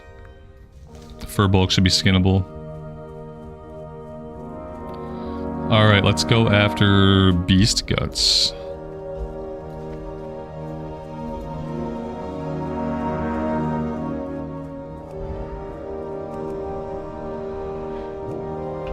Yeah, ogres were never going to be a playable race, though. And I said a cool race. You know a race is not going to be playable when there aren't like obvious like body type A, body type B. I've only seen ogres that have one head or two heads. I've never seen any. I've never seen a different body type on an ogre, and that should be people's first clue that like you're not going to see a playable race of that race. Like Naga, we'll probably get Naga sometime during the World Soul Saga. Because there have always been male and female Naga.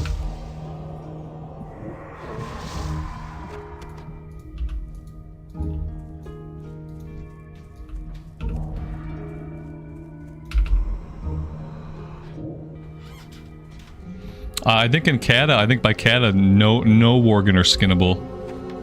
I don't think there are any Worgen left, like, in the game world that are skinnable by Cata. I could be wrong. But I'm pretty sure they all got changed to where, like, none of them are skinnable now.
If there's fur, it should be skinnable. Yeah, I think that's like, that's pretty fair.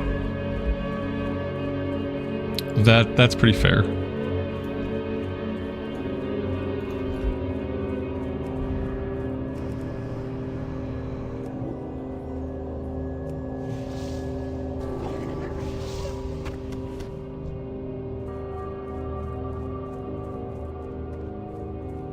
It doesn't bode well for the Tauren. Yeah, the Tauren should be skinnable as well. If you're on the opposing faction, then yeah, you should be skinning those Tauren. The Grim Totem, like what good are the Grim Totem if you can't skin them? You should skin them, and you should get cookable meat. You should get some like beef flanks. Absolutely.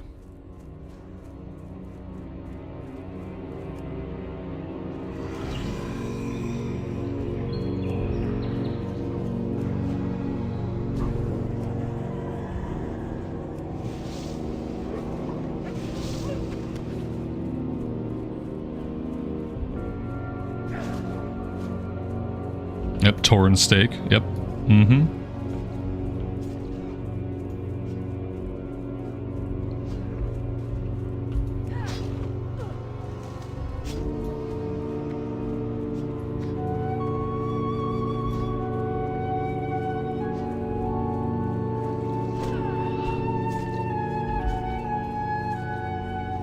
It was level 13, Johnny? Yeah, we're almost there. Well, we're level 11. We're going pretty quick. I appreciate it.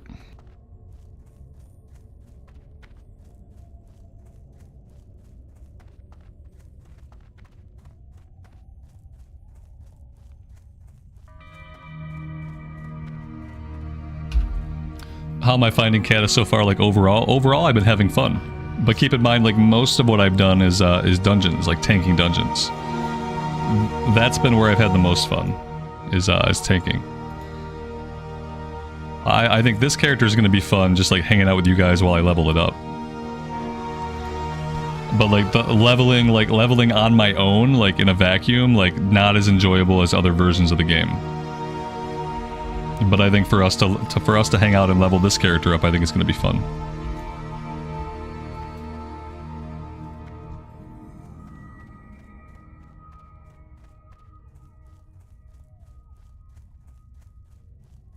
Torin Taco sounds like a new character name, man. Sounds like a new character. What is it? Our time will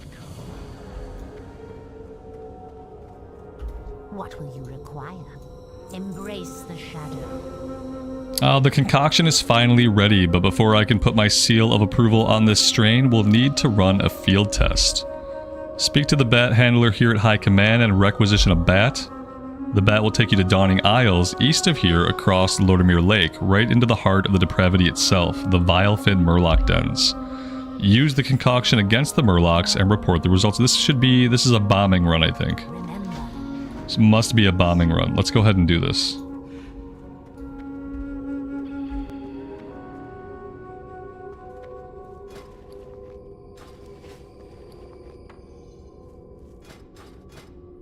Also, we have an unspent talent point that'll go into darkness to increase our haste.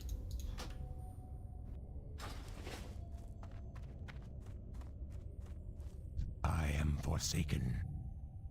Watch your back.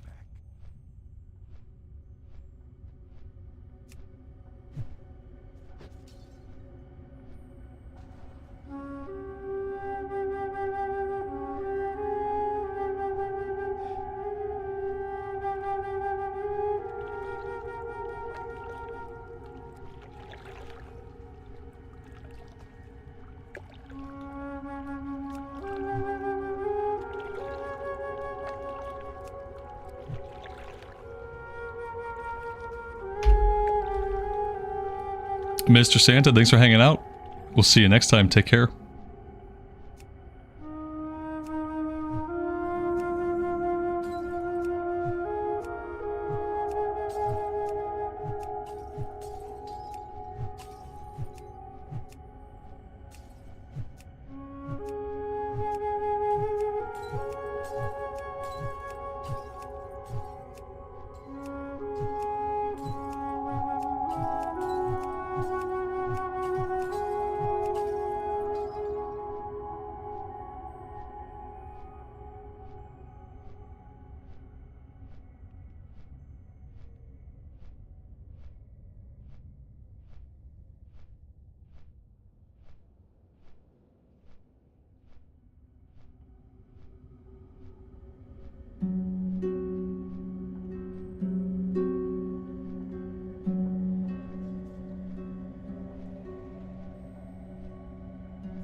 What brings you here?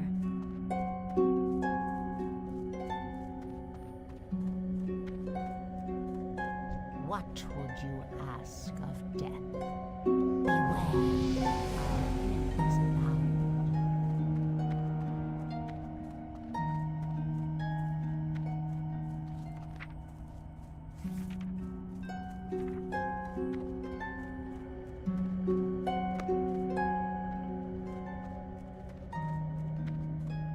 This had better be good.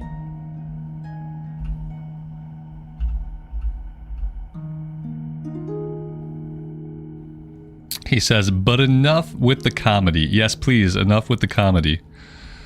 I sent Deathstalker Yorick on a shadow operation 2 days ago. Her goal was to get information on the Gilneas Liberation Front and return. 3 days and no word from her. Head southwest to the Ivar Patch and look for Yorick. These are the same Deathstalkers that have been hanging out at the Ivar Patch, like, forever, I feel like. Like, yeah, it's like, see how it's like, it's the same quest. We're still going to check on the Deathstalkers, but it's recontextualized. But we're not doing anything new.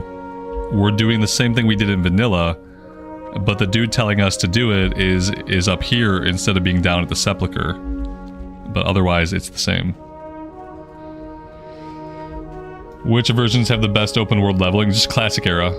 Yeah, the only version of the game with like really good open world leveling is like just classic era. If you're like talking about like how the questing feels, like how important does it feel like as you're questing, like classic era probably up to BC has the best like leveling experience, because the leveling experience is like is intentionally a big part of the game. Whereas once we get the Cataclysm, like the leveling experience is there, it exists. There are stories being told, but really, it's when the fun started to be at endgame, It was like a really big shift. She was hiding in the outhouse this time. That's a little different.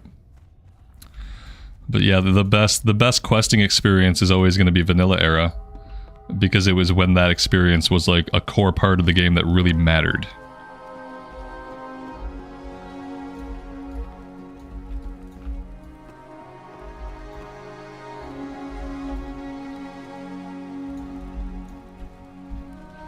Oh, okay, oh, I remember this one. Oh no, I think she gets yeeted at the end of this.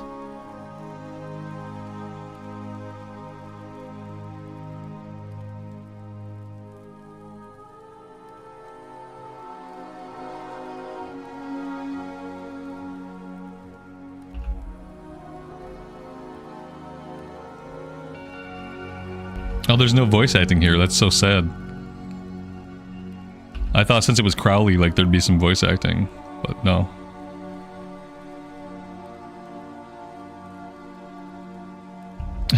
All aboard! Next stop, the Sepulchre! What?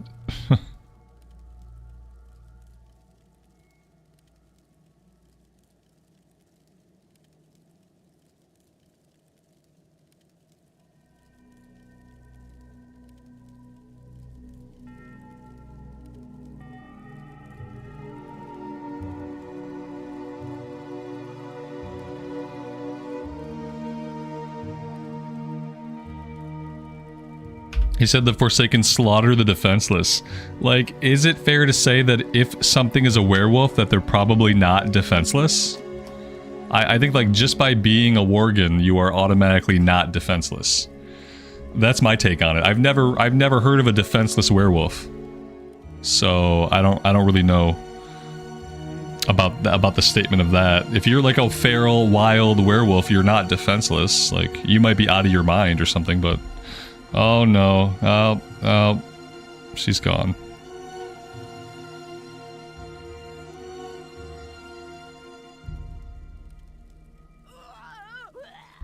He just throws, he literally yeets her, like right out of the room. That'll take care of her. That killed her? You threw her across the room. She's just dead? Okay, alright, fine. He should have like ripped into her with his fangs or something, you know, like something that a werewolf might do. He just threw her out of the room. She hit the wall and died. Maybe she was already low on HP. Alright, well that's over.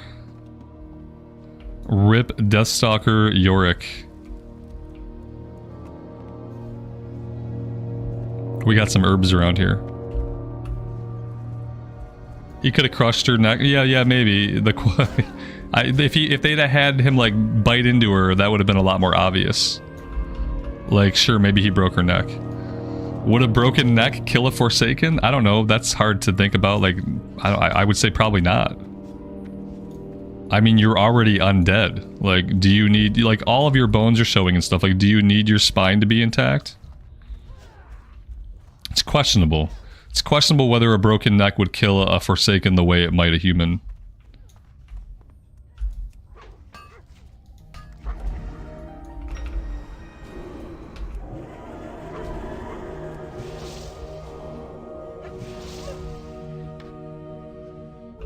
I don't remember that. I don't really remember that, no. That's also quite hilarious. We'll see how that plays out.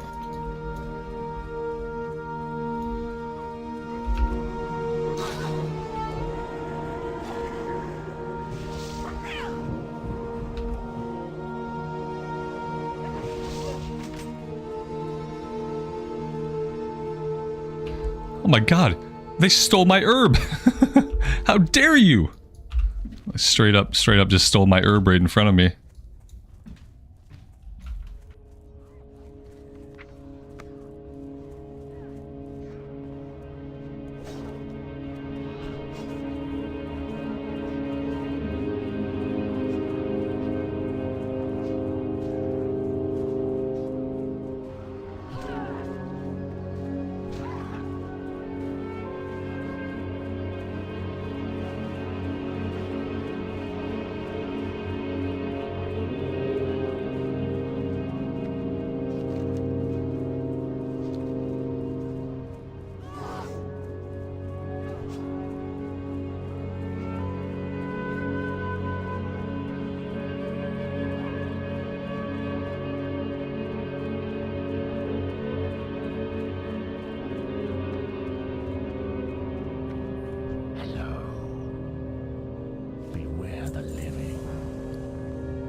What joy is there in this? Oh, she's a curse? quest giver now. We are the Forsaken. Kneel before your We will queen. slaughter Alright, alright. anyone who stands in our way. So be it.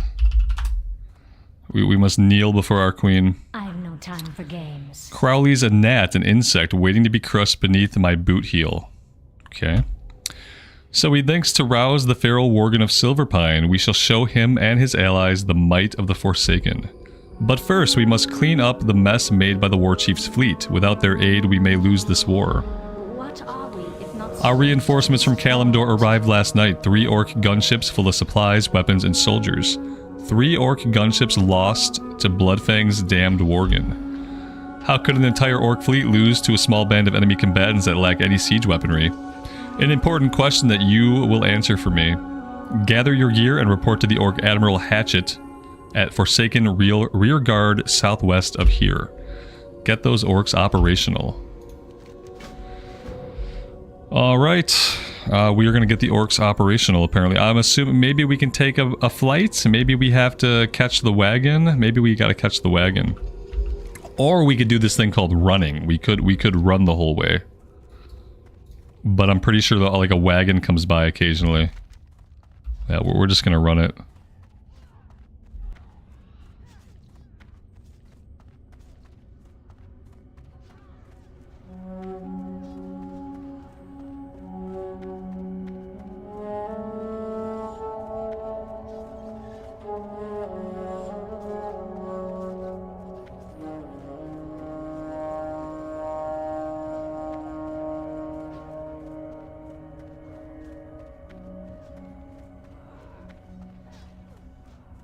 Yeah, unsurprisingly, with the rate that we're going to level up, I really don't think we'll be able to keep up with mining and herbalism.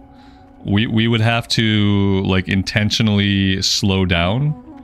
We'd have to intentionally just go farm. And I don't know if I want to do that while I'm leveling up. That feels like something to do, like, between DPS queues at like, max level, you know?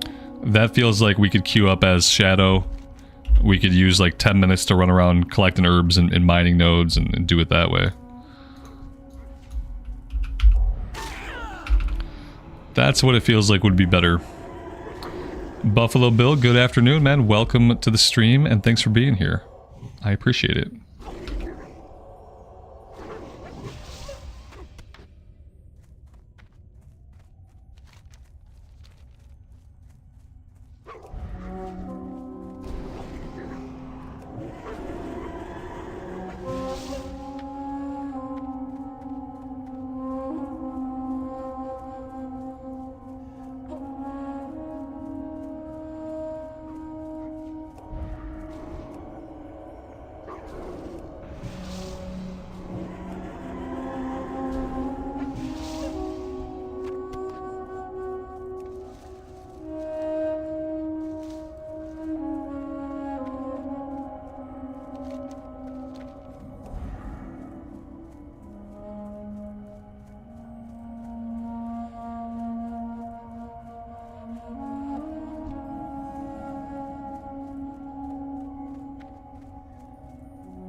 Go forth to victory. This fiasco may go down as one of the biggest embarrassments in the history of naval warfare. How did this happen? Drunk happened. That's how. Get rid of the B word, but don't get rid of all the real problem. Don't get rid of all the references to drunkenness. Makes sense. May your blades never dull. If Blizzard had one problem, that's probably what it was. Steel Thunder, we may not have to live down the shame of this defeat. The war chief will likely have us all executed instead. I'll be damned if we don't go down without a fight. Although the whole beachhead is overrun by Bloodfang Worgen, there may still be hope. I want you to accompany one of our sea pups to the beachhead directly west of here and recover our supplies. Return to me when the pup can carry no more. Alright, what else? It's the goblin's fault. I believe that. He's drunk, by the way. You see, we set off for Silverpine from Bilgewater Harbor over in Ajara. Huge mistake that was. Never was such a den of inequity and sin, never has such a den of inequity and sin existed in our great empire. our great empire. Those damn old goblins fueled our every vice and set us off to sail with barrels full of ale. Big mistake. The shame of it all leaves a mark greater than any scar. Honor must be restored. Kill the Bloodfang Worgen that ambushed us. They're scavenging the wreckage to the southwest. Yeah, they're all drunk. Blizzard. Get rid of all the paintings. Change the dialogue, but leave every single quest in that references, like, you know, how many drunken days there must have been at the office. That makes sense. Playing dirty. Have you seen the huge lumbering Ettins roaming the forest? I actually did see one. Cursed things came from Gilneas.